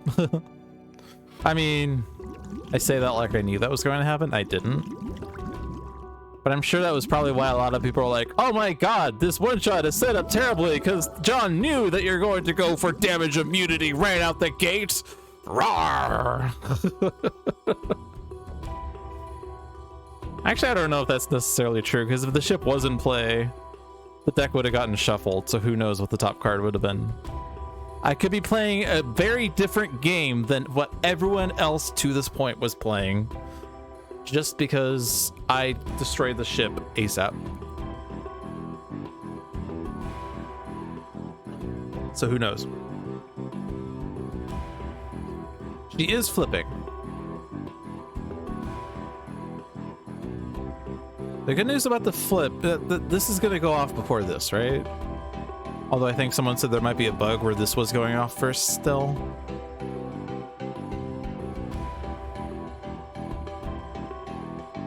But it does mean that theoretically this isn't going off, so... And she doesn't have her end of turn damage, so there is slightly less damage on the board. If I do Inspiring Presence, Amplified Combatant seems pretty good. So does Incidental Contact. That's 3 followed by 3. That's 6 damage. Kills the Piece.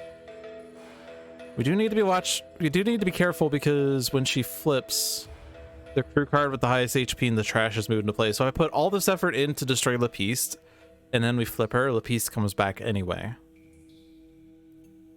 But as long as we destroy 2 crews, we're basically profiting.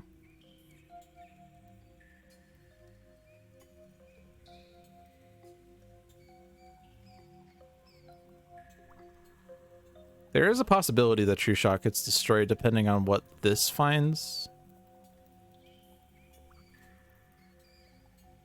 I definitely think we're arsenal accessing to hopefully get the submachine gun. The assault rifle also would be fine. You have a damage dealing power now. You may or may not redirect from someone though. So the question is whether we like do heroic interception instead or not. I mean, Inspiring Presence seems so good. We could just do ground pound instead, but then we lose a mare. And the other consideration is, do we need the damage immunity again?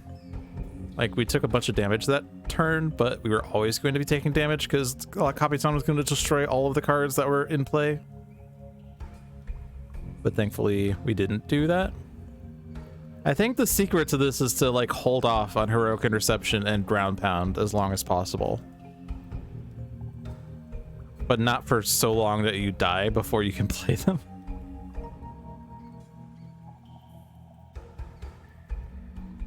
Also, if we can eliminate as many crews as possible, the next plunder doesn't hurt as much, because this destroys a number equal to the number of crew in play plus 1. So this is destroying 6 cards right now. But if we destroy all the crew, then it only destroys 1. And she can only ever destroy 1 at most, right? I mean, she could play Mabel, but...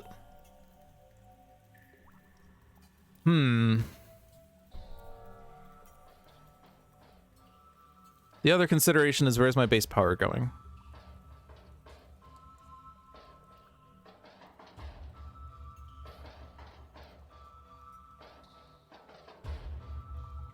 Doing Heroic Interception and then base powering Absolute Zero with the Irradiated Cyclohexene Vat. This is dealing 5 and 5.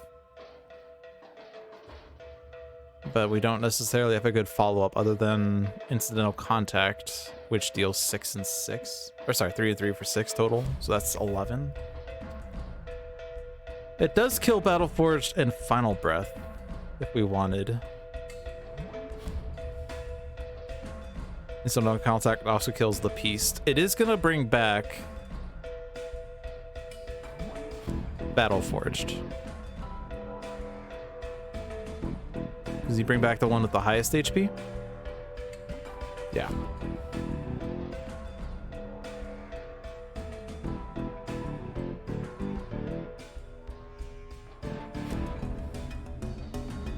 Oh, but the problem is if I'm doing that, I don't have Inspiring Presence, so I'm not doing 3 and 3 here. I'm doing 2 and 2.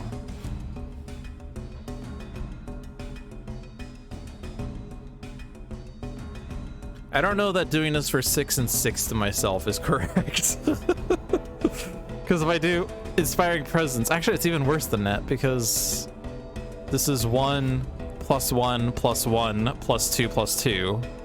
So it's 7 and 7. He takes 14, he goes down to 6.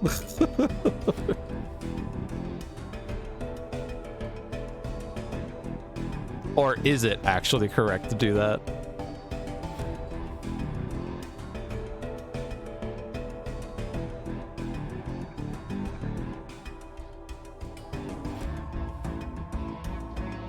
The other question is, am I in a rush to kill the crews ASAP? I mean, I kind of would like to kill 2 just so that we do... Like, if I kill 0, then the flip doesn't do anything with adding crews. If I kill 1, it also doesn't do anything except it puts the crew back at max HP. If I kill 2 or more and she flips and puts 1 back in from the trash, then it's a profit. But then there is the risk of raiding party?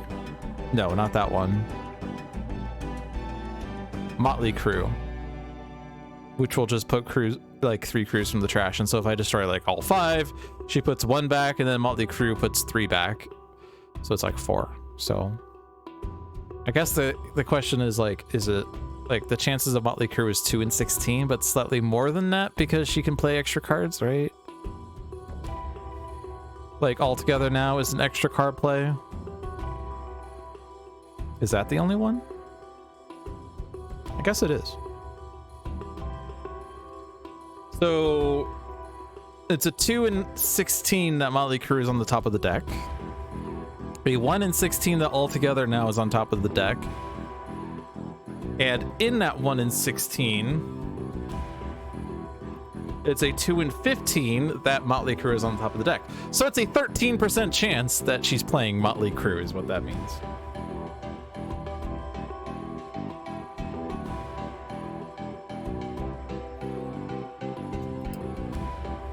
Altogether now plus Motley crew is really unlikely, for the record.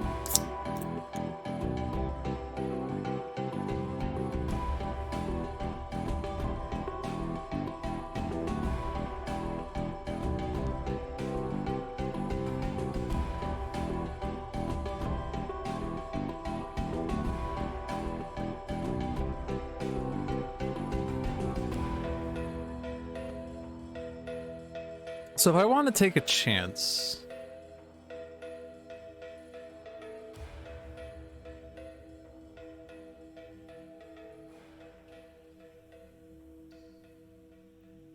I think I don't really want to run the risk of Battle Forged and Final Breath killing someone. So I think I'm going for damage immunity.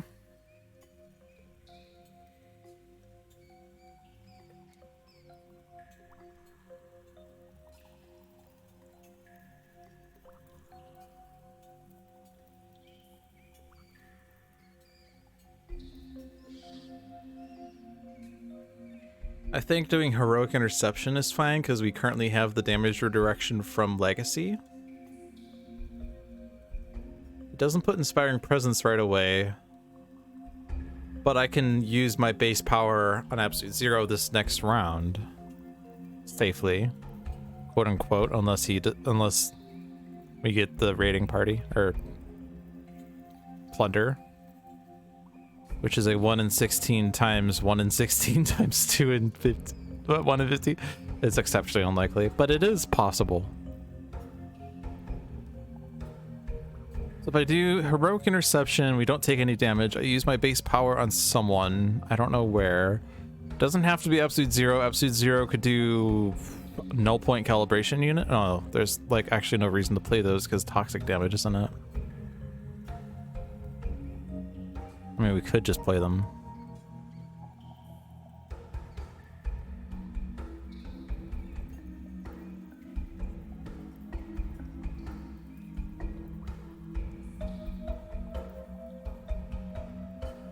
Then if we are doing Heroic Interception, we leave this on Legacy, so I'm not going to be using Mare, so I'd be playing Dominion most likely, just so that if a card comes out that destroys itself or destroys the vat, which is Chemical Explosion, then Haka draws 2 cards. Expatriate does Arsenal access to see if she gets the submachine gun or assault rifle. And then Knife. I'm not sure yet with Knife. So then the next question is where is Gung Ho going? It's not going on Absolute Zero because he doesn't need it.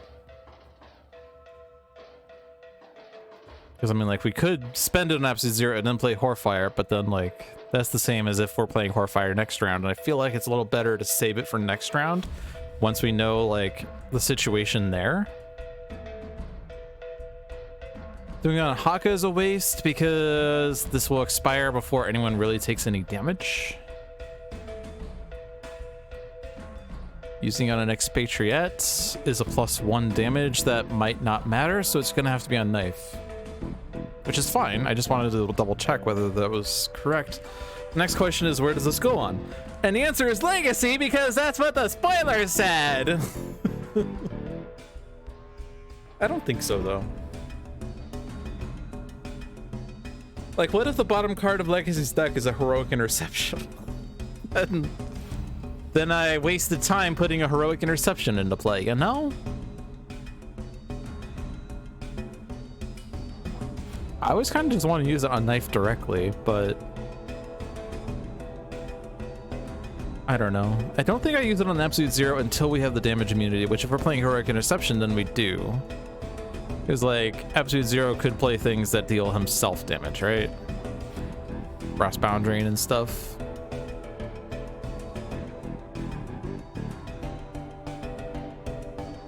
I don't think this is a good match for Sub-Zero Atmosphere, by the way. Generally, the way to understand the good times to play Sub-Zero Atmosphere is if the villain doesn't have an end-of-turn action that destroys ongoing cards.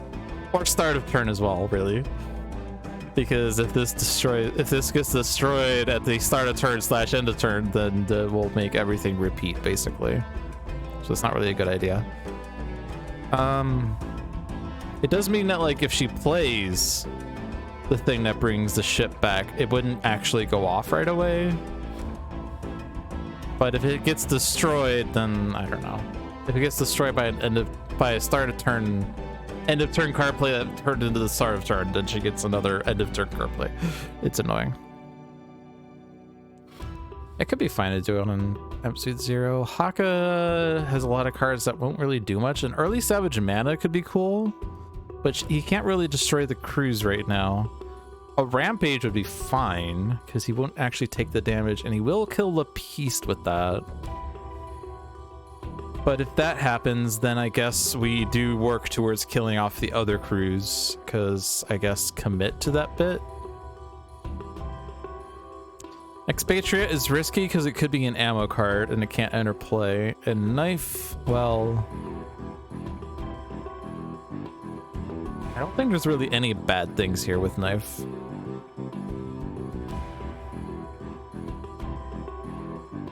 That's why I kind of like targeting Knife with this, to get her set up faster. Plus to find a power that isn't necessarily this, because I don't know. I kind of like powers that deal damage, you know? Especially with Grandpa Legacy here, that can give powers that deal damage. So I think that means Heroic Interception is correct.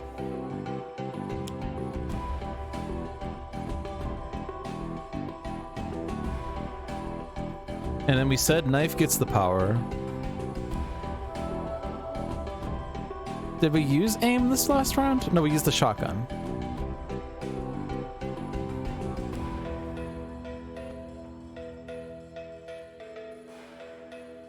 I don't think there's any reason to discard the bottom card of La Capitan's deck, because even if it's a crew, that means it enters play, right?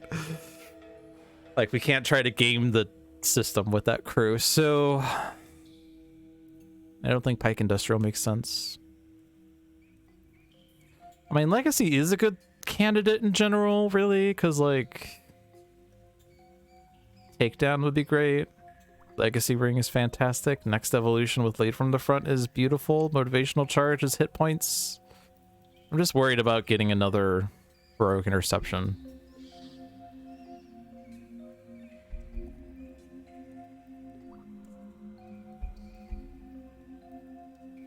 Haka just has a lot of dead cards if he plays it. Like, Enduring Intercession's not really good. Savage Mana could be good, but he doesn't have a means of killing things right now. Rampage would do a lot of damage, as we said, but he could also play a Haka card. Which I guess would be fine, because he draws cards off that, isn't it? So it'd be fine. He doesn't play Dominion then. Let's do Haka. Elbow Smash?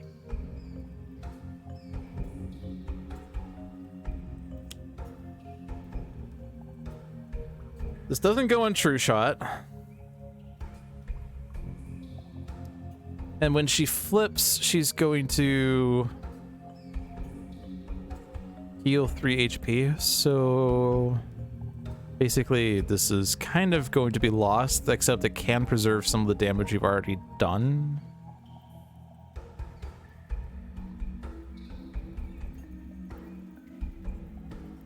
Yeah, Enduring Intercession is really bad here. Yeah, indeed. Enduring Intercession is a card that's really hard to play as well. Like, in addition to Sub-Zero Atmosphere. It's really good in an environment that only ever deals 1 damage, because with Talmoko, that means the heroes don't take damage. But this is not really an environment that's good. I mean, I guess it can be good if we don't have the irradiated vat. If we knew we had a super cool Trisolvent vat and we had Talmoko, then Enduring Intercession would be great. But other than that, it seems pretty bad. The other thing to consider is that if we do get a vat explosion, or this, I guess the super cool Trisolvent vat deals more damage. This would deal 6 damage. We don't want to accidentally kill a crew. So this accidentally kills Final Breath, for instance. So I think I do this on Battleforged, because I think we're aiming for not killing any crews here, and wait until after the flip to kill crews. And then here, I'm not doing Horfire since I didn't put the +1 into play yet. Plus, I don't have the +2 yet. So let's put out the Isothermic, I guess.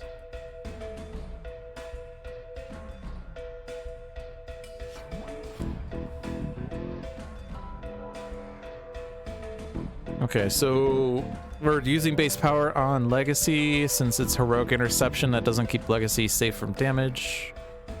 Do this in case the vat blows up.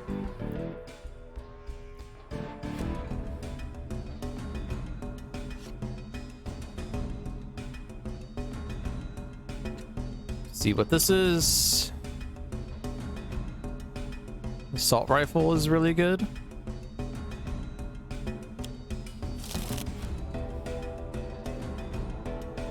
So if the vat blows up, you're doing number of cards destroyed +3, so it's 4 damage. But I think it was 5 damage. No, oh no, sorry. It is 6 damage from the Super Cool Trisolvent. That's more. Okay. Since we do have 6 damage potentially.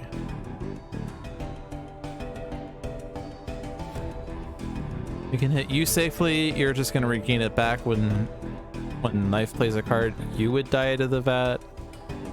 You wouldn't die, so you're safe to hit. You are not really ever at risk of dying. And like I could hit you and then you'll still be at 74 after the flip. Otherwise, there's a chance that one of these comes back.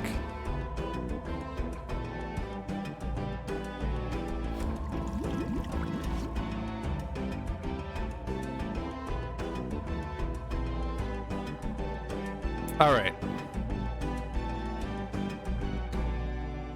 The first time Knife would be dealt damage by an environment target. So the only environment targets are the lab rats that go after the lowest, which are already going after crews. So Infiltrate and Obfuscate is wrong. Kinetic Neutralizer is extra damage to La Capitan. Doesn't really matter for this next round. But I don't really want to play these just yet. I mean, we're waiting to see what the environment and La Capitan does, really. Let's just like put that out there, I guess. Yeah, it is a great time to incidental contact, I agree, but we also have a ground pound that we can use that with. And I'm just thinking I don't really want to kill a crew if it's going to come back. I could have killed multiple crews, but she also could have played Motley Crew, so I'm going to just kill crews next turn, I think.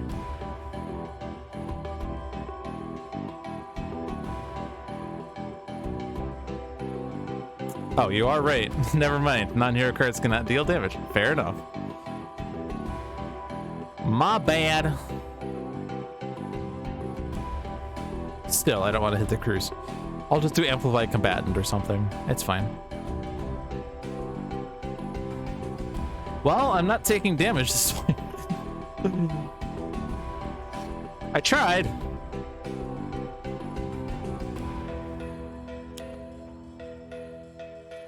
Well, they're canceling each other out now. And basically all the damage we dealt has been negated.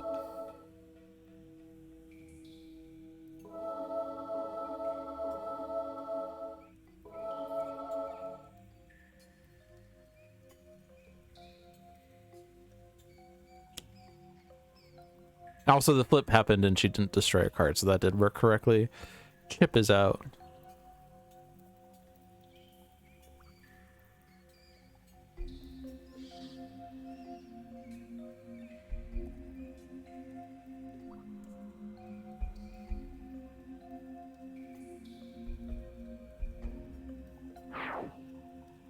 I guess the main problem now, I can't actually play Horfire. Since, I mean, I can't play Ground Fire and not take damage because Ground Pound, the timing is off. The timing is off is why.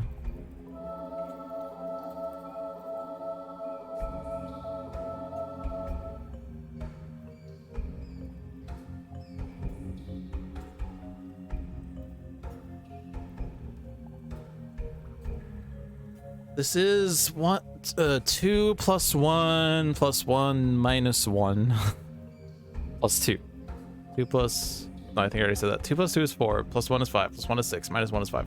Dealing 5 and 5, and I'm dealing myself 1 plus 2 plus 2 is 5, plus 1 is 6, plus 1 is 7, minus 1 is 6. I'm taking 12 if I play Horfire. I could use this power to mitigate some of that, but that would still be a lot of damage to Haka. So maybe I should have actually not played that the way I did. Horrifying. Horrifying. That sounds horrifying.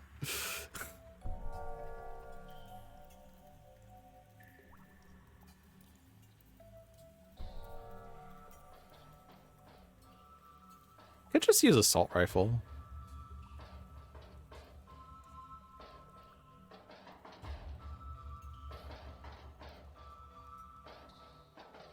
Two plus 1 minus 1 is 3 damage.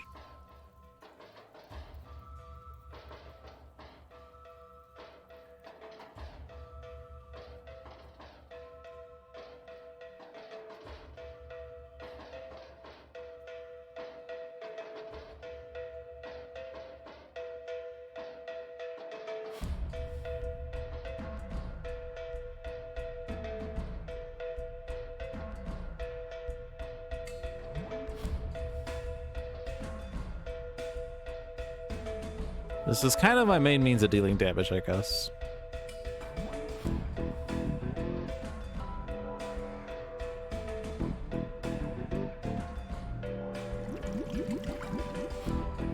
Do I throw a ping on La Capitan? It does make for less healing. I don't really want to flip her. I'm fine with her on this side for a bit while we like get the crews sorted.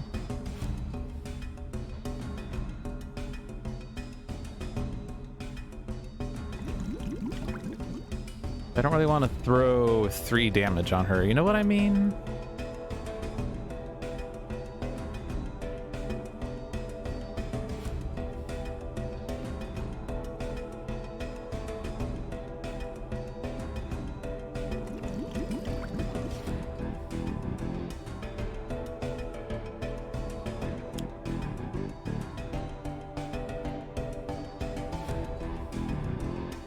So yeah, I pretty much screwed up Horfire. I can do it next turn, no, with Ground Pound. No, I can't.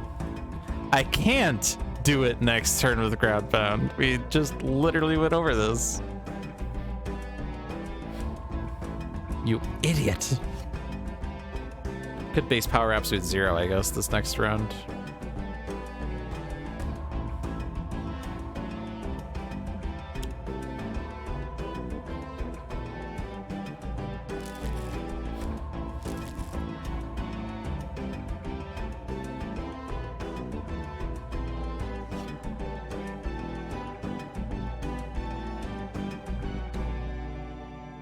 I guess the VAT blow up doesn't actually hit the crew anymore because non-hero cards cannot deal damage.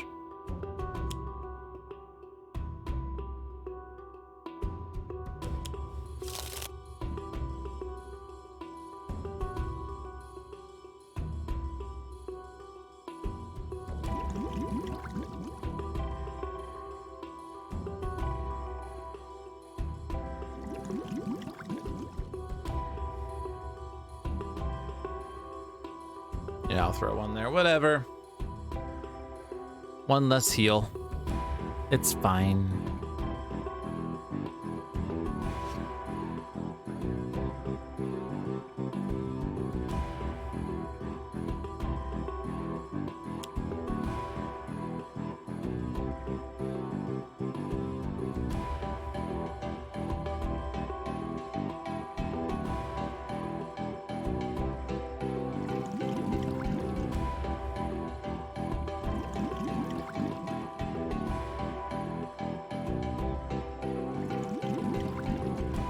Do I kill the beast?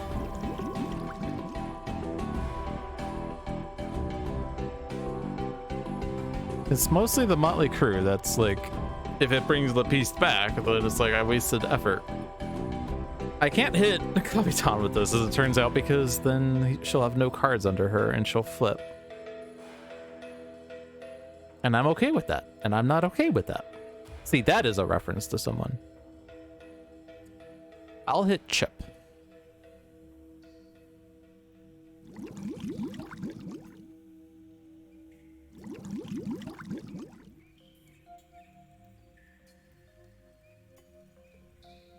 All right, so I've done knife a couple of times.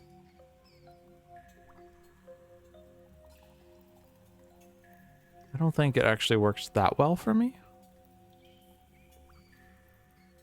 I don't really want to do this on Legacy again in case it's a heroic interception.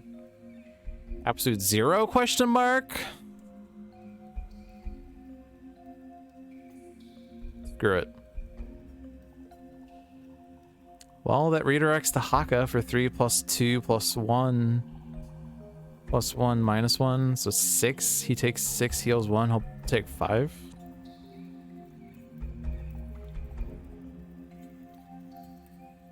Just so you can deal 3 plus 2 plus 1 plus 1 minus 1. 6. Again, 6.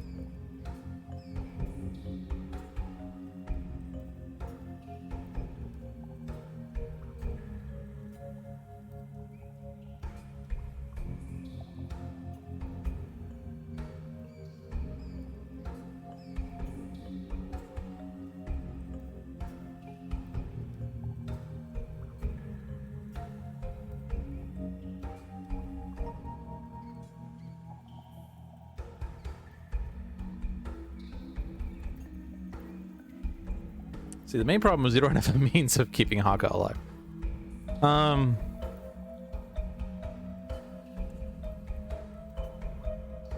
What happens if Haka gets a cat?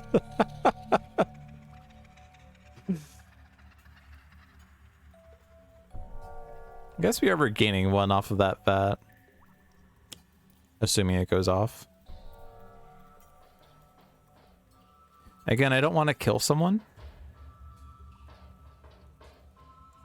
I could hit Kapitan with this, but that'd be a massive waste.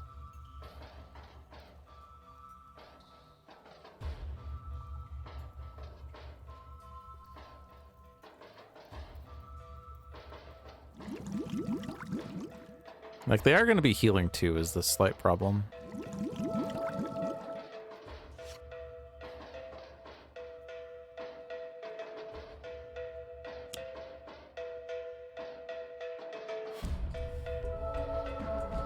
On the other hand, the saved Labrador is going after the crew. Yes! Yes!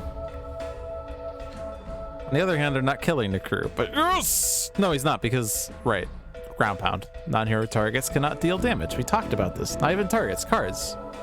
Cards cannot deal damage.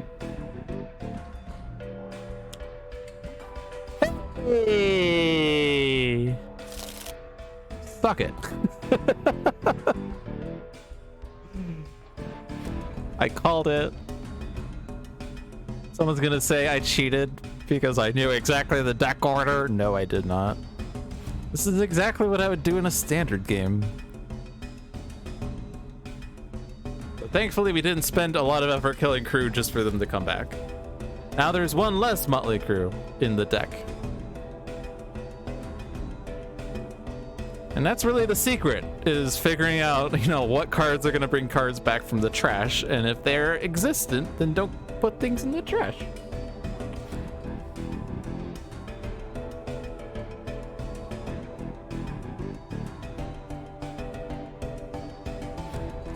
Alright, we're gonna not be able to prevent damage anymore, though.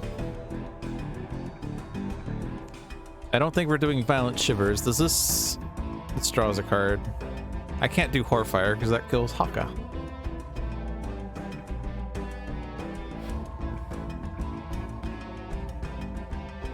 I guess Fortitude? General Safety?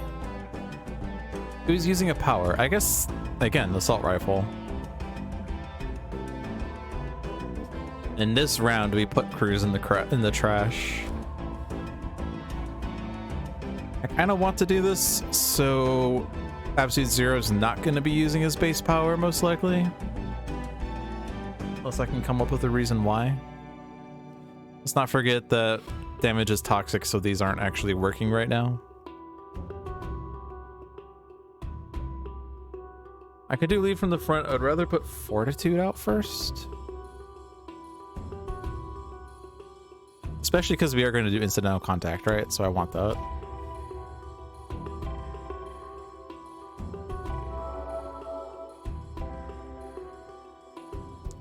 Incidental contact is 1 + 1 + 1 - 1 is 2 damage. So 2 and 2 is 4, kills the Peace. Right? Yeah, it's a +1 basically. So that kills the Peace. It kills Battleforged. So the things that need to be tapped are Final Breath and Chip. And obviously Siegebreaker, True Shot's the hardest. But obviously don't hit True Shot right now because it's going to heal it back.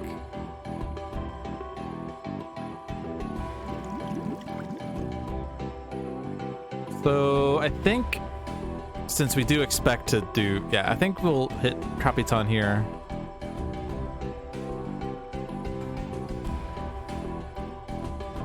For this other one on Siegebreaker, and then the next assault rifle hits Chip, Capitan, Siegebreaker. That way, it kind of optimized damage, sort of. Motivational charge, good. Come on, draw a card. Cold Snap is good. I like Cold Snap. Doesn't really matter because I have both of those in my hand anyway. So, I could Cold Snap to do 1,000,000 damage, huh? Or sorry, I could use Violent Shivers to make Cold Snap deal 1,000,000 damage. 1 + 2 + 1 + 1 - 1. That's free damage. Without Violent Shivers, it's just 1 + 1 + 1 - 1, so it's 2 damage. With Violent Shivers, it's 4 damage. I could probably get away without having Haka protect Absolute Zero. Maybe. I mean, I guess there's like... I guess I would rather not use this power, maybe. Just play Taiaha and start spreading some damage around.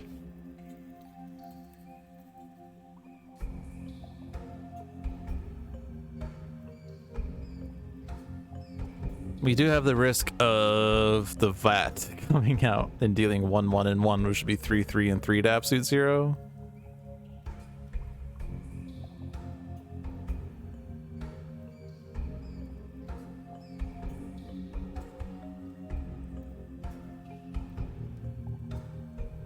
I mean, I'm definitely playing Cold Snap, right? The only question is whether I use this power. When you're at this point, you use Gung Ho to activate Absolute Zero's base power, so it expire almost immediately after. I guess that's also valid. I don't have to use this now. I could have Legacy activate it. Or, and bear with me on this, I activate it now, and I activate it with Legacy. And then it's +4 damage! Yay!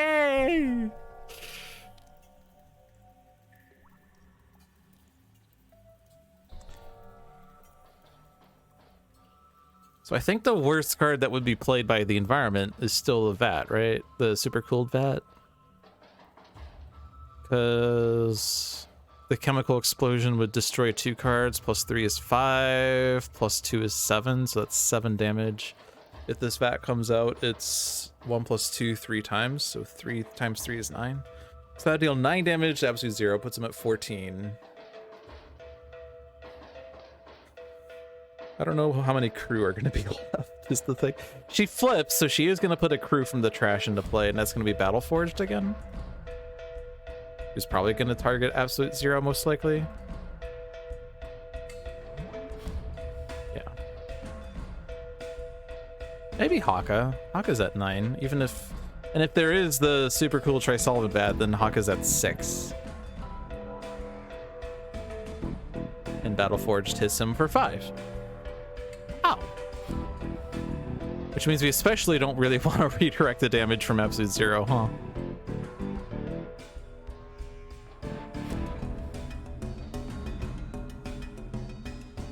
I guess there's also this incidental contact is the other concern, and that is going off for 2 damage right now, but would be 4, and Haka's also taking that, and would redirect it more.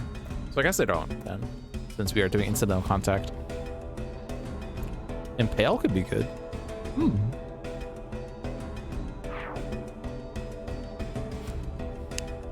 We also need to make sure that the rat has things to eat, which I guess will be True Shot and Siegebreaker?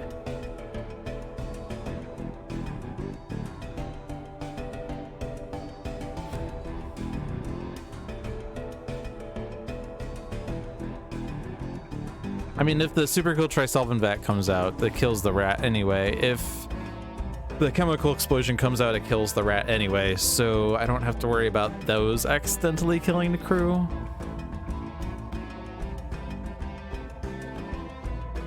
Because currently incidental contact's killing the Peace and Battle Forged and Final Breath. And the next round of Assault Rifle will bring Chip down. Puts Battle Forged at 4, and then incidental contact does 3 and then 2. So it's at 2 HP. True Shot will be at 5. That's fine. Mare's probably better. Because, like, what? This is 2 damage? Yeah, because it's stated damage. So it's 2 and then 1 and 1. So Siegebreaker's at 2, and the Escape Lab Rat deals it 1 damage, but there's also this fat, I guess. So I don't think the Lab Rat's going to kill Siegebreaker, huh? Actually, the rat can't even kill anything. Actually, this rat can't deal damage to Siegebreaker because 1 + 1 - 1 - 1. It doesn't have Inspiring Presence helping it. Is part of its problem.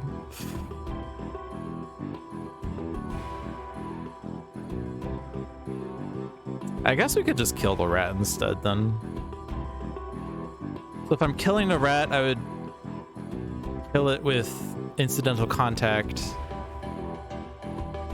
In which case I do want extra damage from Taiaha to finish off things. Because I don't need to... Okay. I think I figured it out. So this dies to incidental contact, this dies, and we also have Assault Rifle. This is 4 damage that's going out. Assault Rifle deals 2 to this. 3 to other things. So I guess this goes to Capitan and Siegebreaker.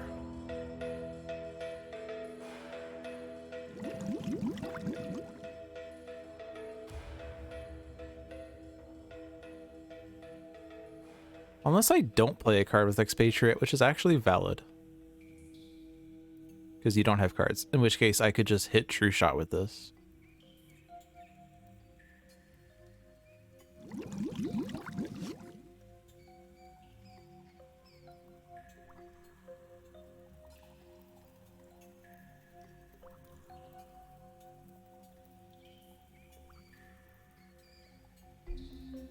So you need this.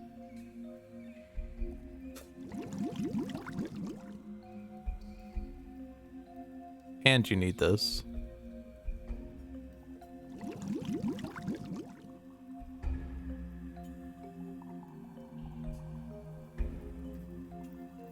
This doesn't kill you with incidental contact, but maybe the environment will.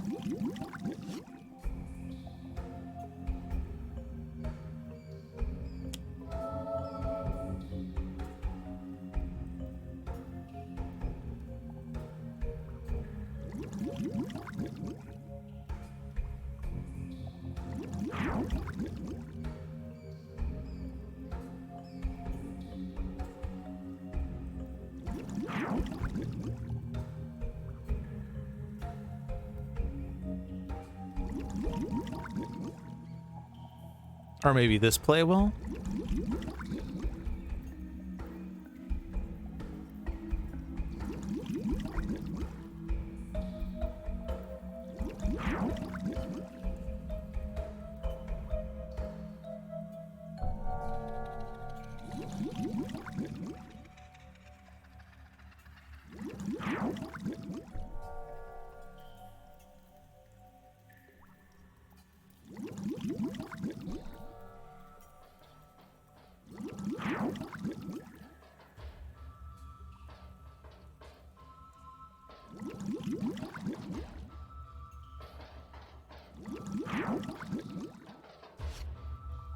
Haka restoration. This doesn't deal damage, so we're not getting the second hit off this. Oh, well. And then the rest of these are a no.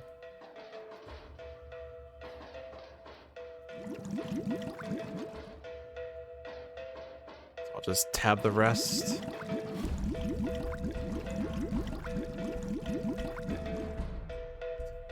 So this only cares if a hero card is played, not if a hero card is entering play. So I want someone who is likely to deal damage off of a card. Knife? Knife? Hello? Yes, this is Knife. You do not usually deal damage off cards, with the exception of, like, RPG Launcher. You do have some cards that deal damage, but not that many one-shots, that mean. You have some one-shots that deal damage, but you really don't want to play those, really? And then you have some one-shots that deal damage. So I'm just gonna hit knife with this. Yes! Yes!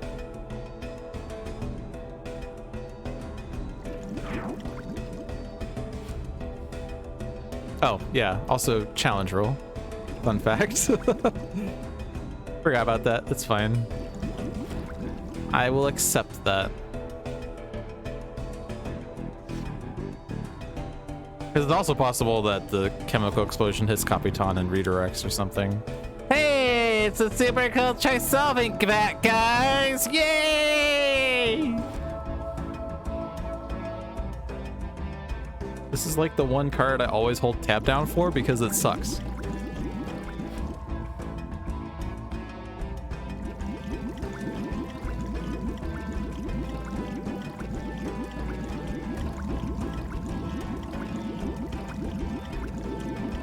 Okay, no HP regained. Cruise entering play. But only 2 of them. Only 1 of them? Oh yeah, because you did play 1. Ah. Okay. So the amazing thing about Raiding Party is it discards a bunch of cards. Which means she's gonna reshuffle her trash with her next play. And so if I kill the remaining crews, she doesn't have any crews in her trash anymore. And that's amazing. I'm probably destroying a module. And also this is destroying a card, by the way.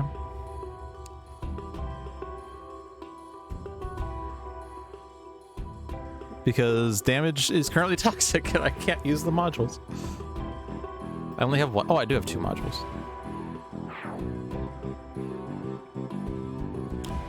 Oh no, it's Battle Forged. Is that actually killing Haka? No.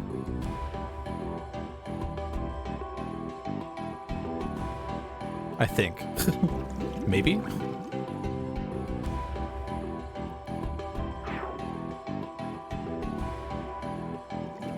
Oh no, it is. Damn! Well, if I knew that Haka was dying, I would have destroyed Haka cards. If only I knew that Haka was dying. If only I knew that Haka was dying, but it's impossible to... Oh well. What can you do? I mean, Haka wasn't really set up. He fulfilled the purpose of redirecting damage from certain hero targets, so like, I guess that works. We have Each target regains 1 HP, or you are an indestructible 0 HP target, or targets cannot regain HP, which are both interesting. Or all three of them are interesting, rather. Okay, so now our next objective is to kill Battleforged. Or rather, we want to kill all of them, right? Kill as many things as possible. Throw the power to absolute 0. Absolute 0 with Cold Snap deals 1... Plus 2 is 3, plus 1 is 4, plus 1 is 5, plus 1 is 4 to all targets? Yeah, obviously it makes Battleforge useless, but we do want to like kill all the crews so they're just, when the deck reshuffles, it's filled with crews. Like, I think that's correct.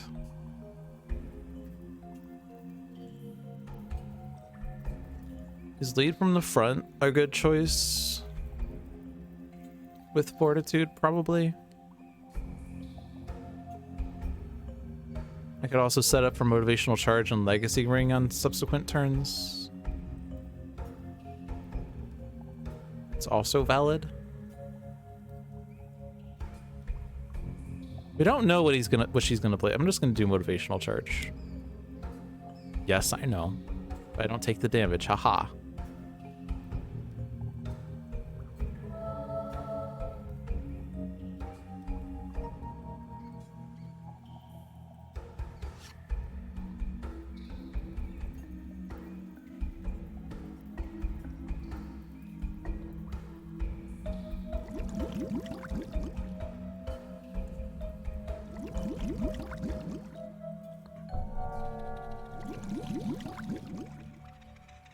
It's probably worth taking a damage to play Impale.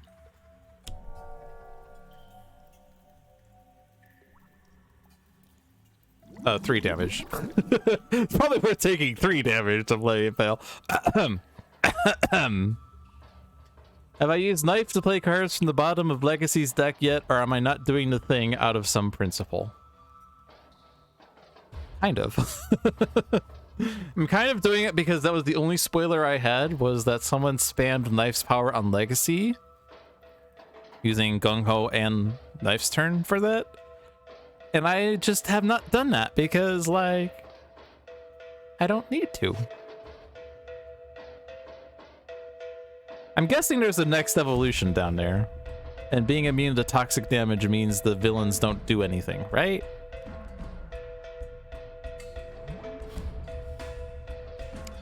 Probably regaining 1 HP is fine. Mabel dies to Assault Rifle. Battleforge probably dies to things. At least this is 2 and 2, and then there's a vat coming out or an explosion.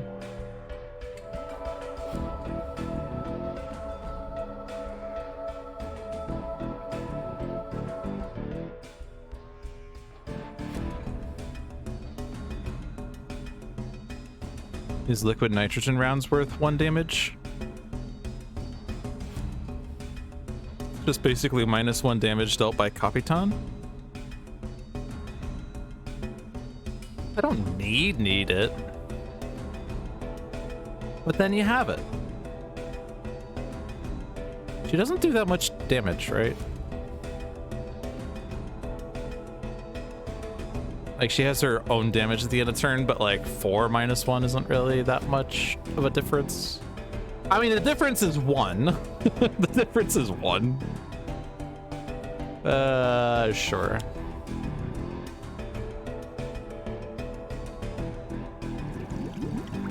Is this whenever a hero card is played? Yeah.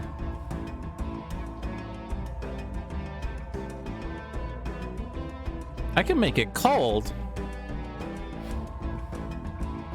Yes! I can hit absolute 0 with this, except we destroyed the modules. And we also don't really want absolute 0 to have a -1.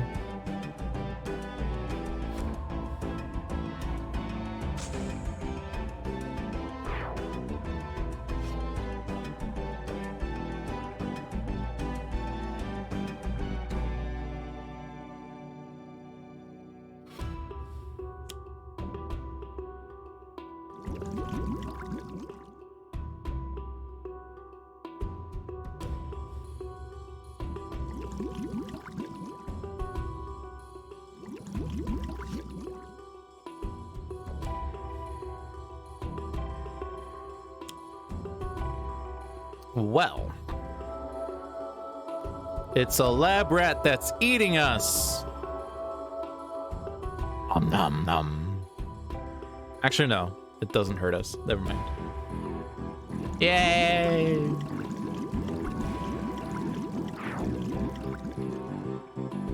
We have successfully cleaned out La Capitan's board, and her trash is going to be empty, so it is ground zero.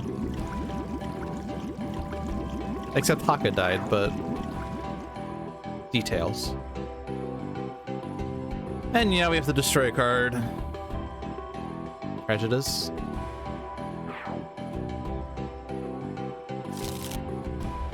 Ah! Battle Forged! Gross!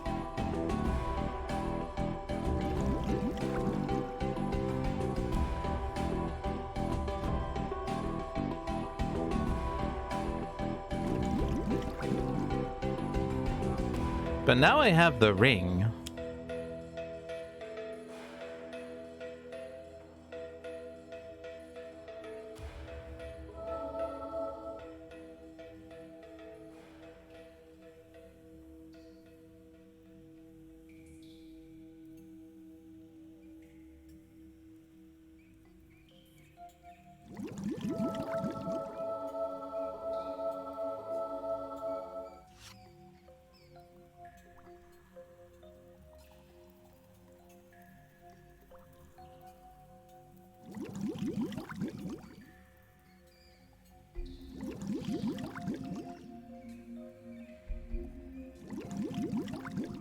So now it's my play phase.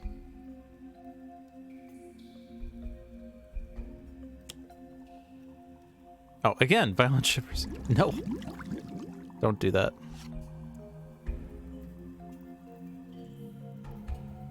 If the vat ever blows up, Absolute Zero is going to be having a good time.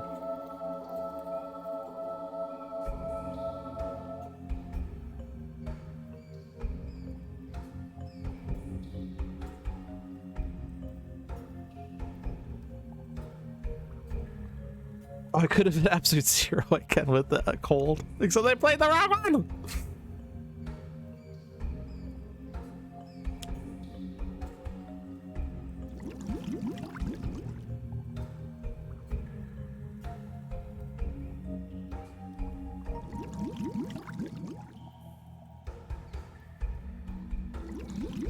Alright, Battle Forged dice to the super cooled vat unless there is a -1 from the biomimetic vat V2.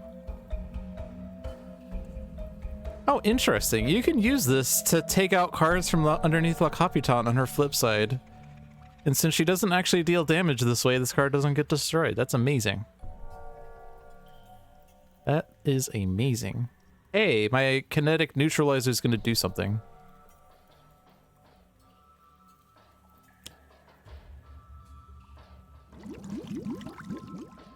I guess it was already doing something with the other damages we did, but hey, it's doing something.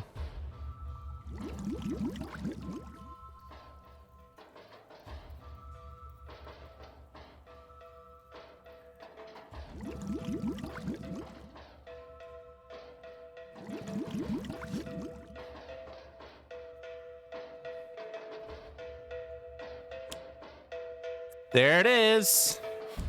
Whoop, there it is. Whoop, there it is.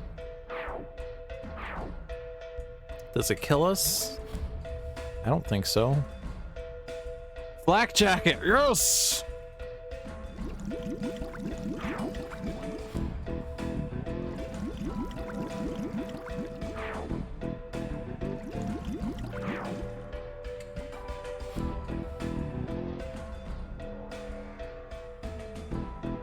I basically played Flak Jacket to destroy it. But now I have to make a decision. Oh no! Now I actually want to leave the modules out because we're no longer toxic. Destroy Inspiring Presence, play Inspiring Presence? I don't play lead from the front if I do that. I think I'll live. He's got a flip, right? Actually. No, because this is the start of turn. If there's 3 or more, she flips. Okay. Nope, she's flipping anyway. I guess that's the bug.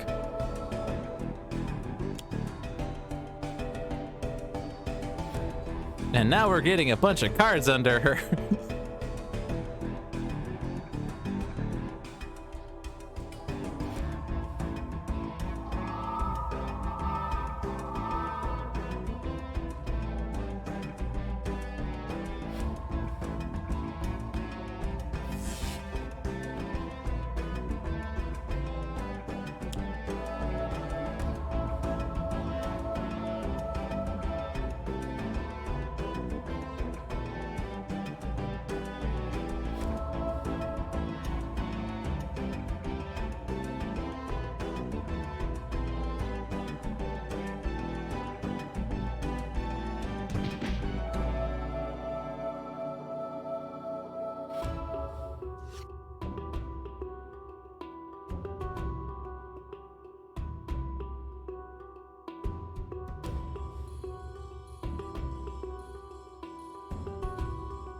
So here I can use modular realignment to get null point into play.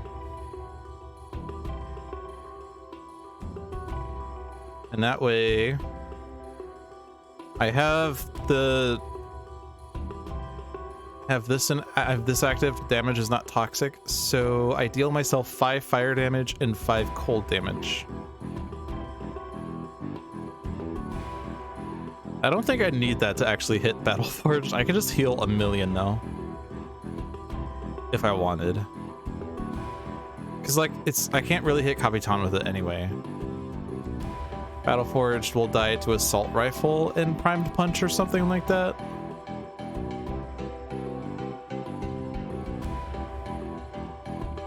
Do I have any other equipments in here? No. But I'm like, it doesn't really make a difference if I play null point or if I put null point from the trash. Other than I save the modular realignment for next turn, I guess. I don't really see a reason. I'll just heal a bunch.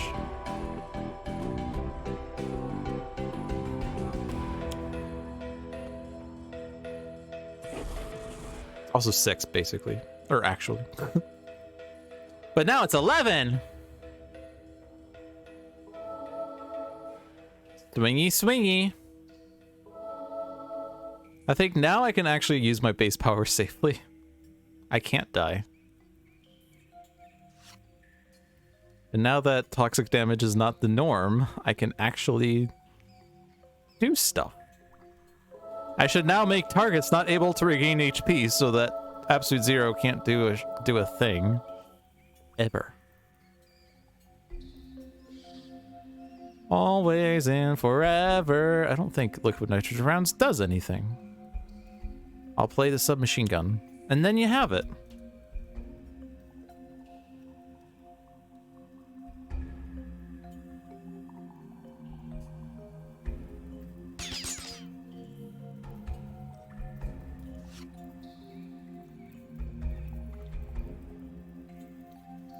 I will damage La Capitan.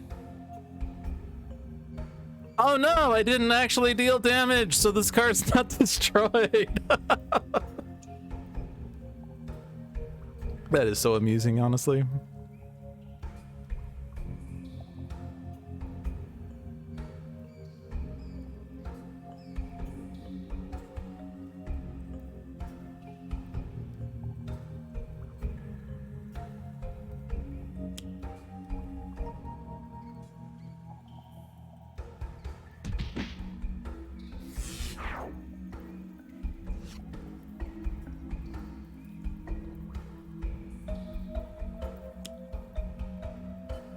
Escaped lab rats return.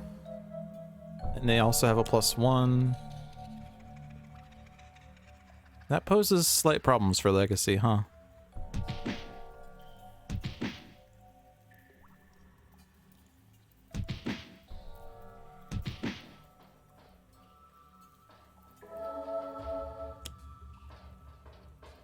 Mm-hmm.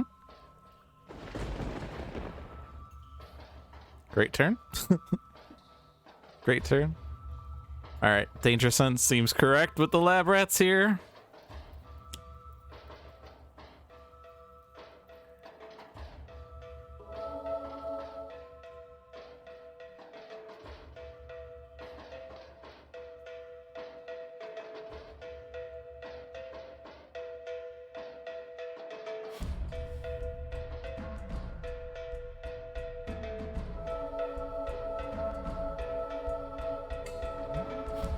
Actually, I guess they die. Oh no!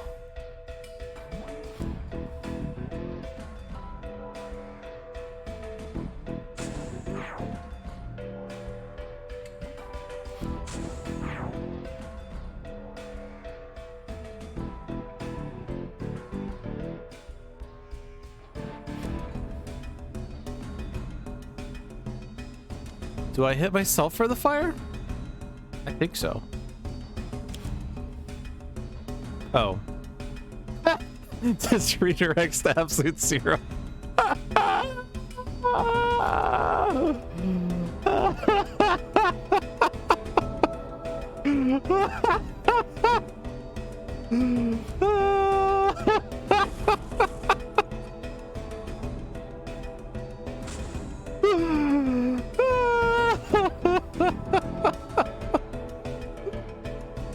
Deary me, that was so amusing.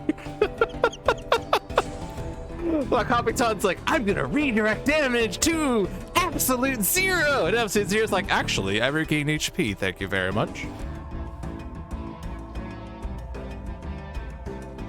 We won!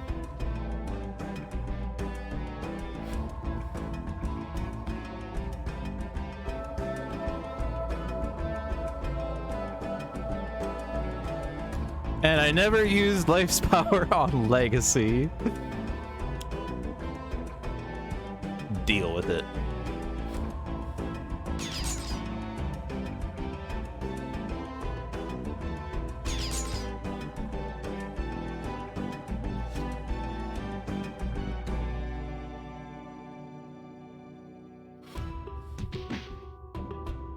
Yay! I got a mint. And I didn't need to grind to figure out where cards were. Really, the only spoiler that benefited me, I guess, was that the top card was a toxic vat, I guess. I didn't really know it was on top, honestly. Because I just knew that someone said they accidentally did a bunch of damage to absolute zero forgetting that toxic damage was out. But that could have been on turn 6, for instance. So I didn't know where it was in the deck. And I had no idea what was on the bottom of Legacy's deck that entire time! So now let's look at the spoilers. Spoilers! Strongly recommend using Legacy's power on Knife a lot and having Knife use her power on Legacy a lot. If you do this, the first card from Legacy is ... something that doesn't matter much. The second one is a takedown that blocks Kapitan from stealing a bunch of your cards, causing her to flip early. Okay. Comboing lead from the front with next evolution set to toxic and a bunch of other sacrificial ongoings from other heroes to protect them will help you survive a lot of turns. Yeah, I never had a next evolution. Deal with that. Heroic Interception is a great card to have in play while Knife uses incidental contact. Fun fact. This next one's great. Absolute Zero did almost nothing all game. Yeah. Yeah, he did almost nothing. Yeah, absolutely. He got set up, destroyed some ongoings, but ... The Toxic Vat, followed by the Healing Vat, followed by the Trisolvent Vat, meant that there were some mitigatory effects to play most of the game. The Vat explosion won't come out until all three are in play, so be ready for that to hurt when it happens. Yeah, but whatever. Never got to see Savage Mana, which is sad. That one really helps the Kapitan. On the bright side, also never saw Mabel. I saw Mabel. In order to get the post-Vat explosion board under control, I used Rocket Launcher to get rid of Maria Elena's Revenge, while leaving both Captain's Orders up. What are Captain's Orders? I never saw those.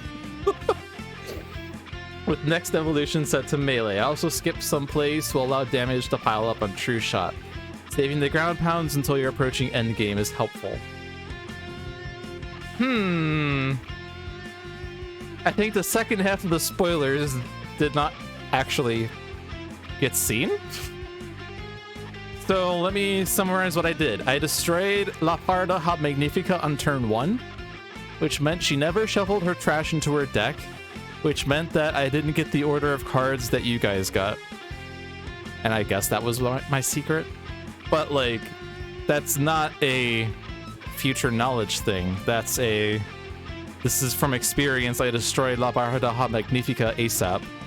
Because Kapitan playing 2 cards a turn is painful. Kapitan playing 1 card a turn is a lot more manageable. If she started the game with Mabel out, it would have been a lot harder, I think.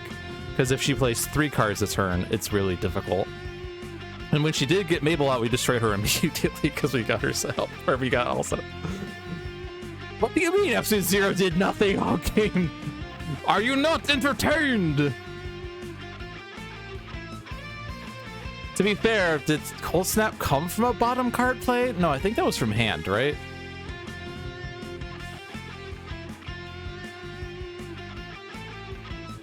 I think what happened was I played the module thing and then I drew Cold Snap, which meant that it was a shuffle that drew it. So I guess I got it out of turn. I also got an Impale out of turn. And fun fact, you don't need to worry about damage being toxic for those effects to work. They still do. Anyway, I hope this proves to you lot that these one-shots are winnable with more than one approach, considering that the spoilers for that weekly one-shot discussion said the only way to win is to have knife target legacy the entire game. Yeah, I never hit legacy, not once. I never saw next evolution, and certainly having an early next evolution with lead from the front when all damage is toxic can be great. I get it, I know, but it wasn't necessary. So hopefully you learned something from this. In any case, that is it for this week. Thank you all for watching. I hope you enjoyed your stay. This was Dolphin's Dive here Thursdays at 7 p.m. Be sure to check out the other streams we have on this channel. Every Friday at 4 p.m. is Luck of the Seamus with Seamus the Hug Monster. Every Saturday at 1 p.m. is Spirit Island Saturdays with usually myself and usually Seamus. Do note that this Saturday is Christmas Eve and both Seamus and I will be opting out. So, no Spirit Island Saturdays this week. However, we should both be good for New Year's Eve. Every Tuesday at 7 p.m. is Handelabra Live with John, who is good at demoing content before it is publicly available. A lot of his recent streams have been centered around Sentinels of Earth Prime, although he did do Spirit Island this past Tuesday. That's just how it goes. Handelabra products include Sentinels of the Multiverse, Bottom of the Ninth, One Deck Dungeon, Aeon's End, and Spirit Island. One Deck Dungeon is also available on Switch. All of those games, I forgot to say this, all of those games are available on Steam, iOS, and Android devices. One Deck Dungeon is also available on Switch. Sentinels of Earth Prime, as noted, is in active development. And in the end-of-year review posted earlier this week, Handelabra announced that they plan on doing some Spirit Island stuff in the next year. I think their more immediate goal is going to be the what is it called? Horizons of Spirit Island released digitally. And then after that, they also have plans on doing Jagged Earth work. For those of you that complain that it is not digital yet, why is it not released? How dare they not have this product released? Remember, Handelabra is a company of very small size. They have like 7 or 8 employees total. Not all of them are programmers, and programming a game is a lot harder than you might think, especially if you have not programmed one yourself. So keep that in mind before you start sending hate mail as to why is there no Jagged yet? And then also don't get started on there not being the next one that's not even released yet, but has been kickstarted / backer kitted. Nature Incarnate. Why is Nature Incarnate not released yet? Yeah, turns out that releasing solid content takes time and effort, folks. Be patient. And also, this is 3 days before Christmas, so, you know, friendly reminder that you should make sure you're ready for Christmas and have your presents wrapped. Also, Hanukkah, I guess. When is Hanukkah? I don't know. I should be fair and I should name the other holidays.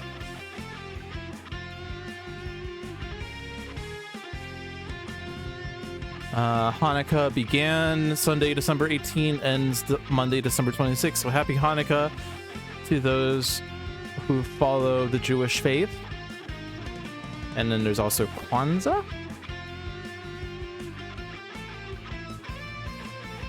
Kwanzaa begins Monday, December 26th, ends Sunday, January 1st. So happy Kwanzaa to those who celebrate that. Or happy Festivus for the rest of us, which is on Friday, December 23rd. So happy Festivus Eve, everyone! Yay! All right. Follow us at twitch.tv/Handelabra Games or Handelabra on Twitter, Facebook, and YouTube. Follow me personally at Logic Dolphin on Twitch, YouTube, Discord, pretty much any avenue. I will be streaming on my personal channel a little more in the next few weeks because I am on winter break for my school. So I do have a little bit more time. I haven't been streaming much in the past 4 months because of a second job. But yeah, I am on winter break. I have slightly more time. So look forward to some personal streams. I think that's it. Thank you all for watching. I hope you enjoyed your stay and have a good night.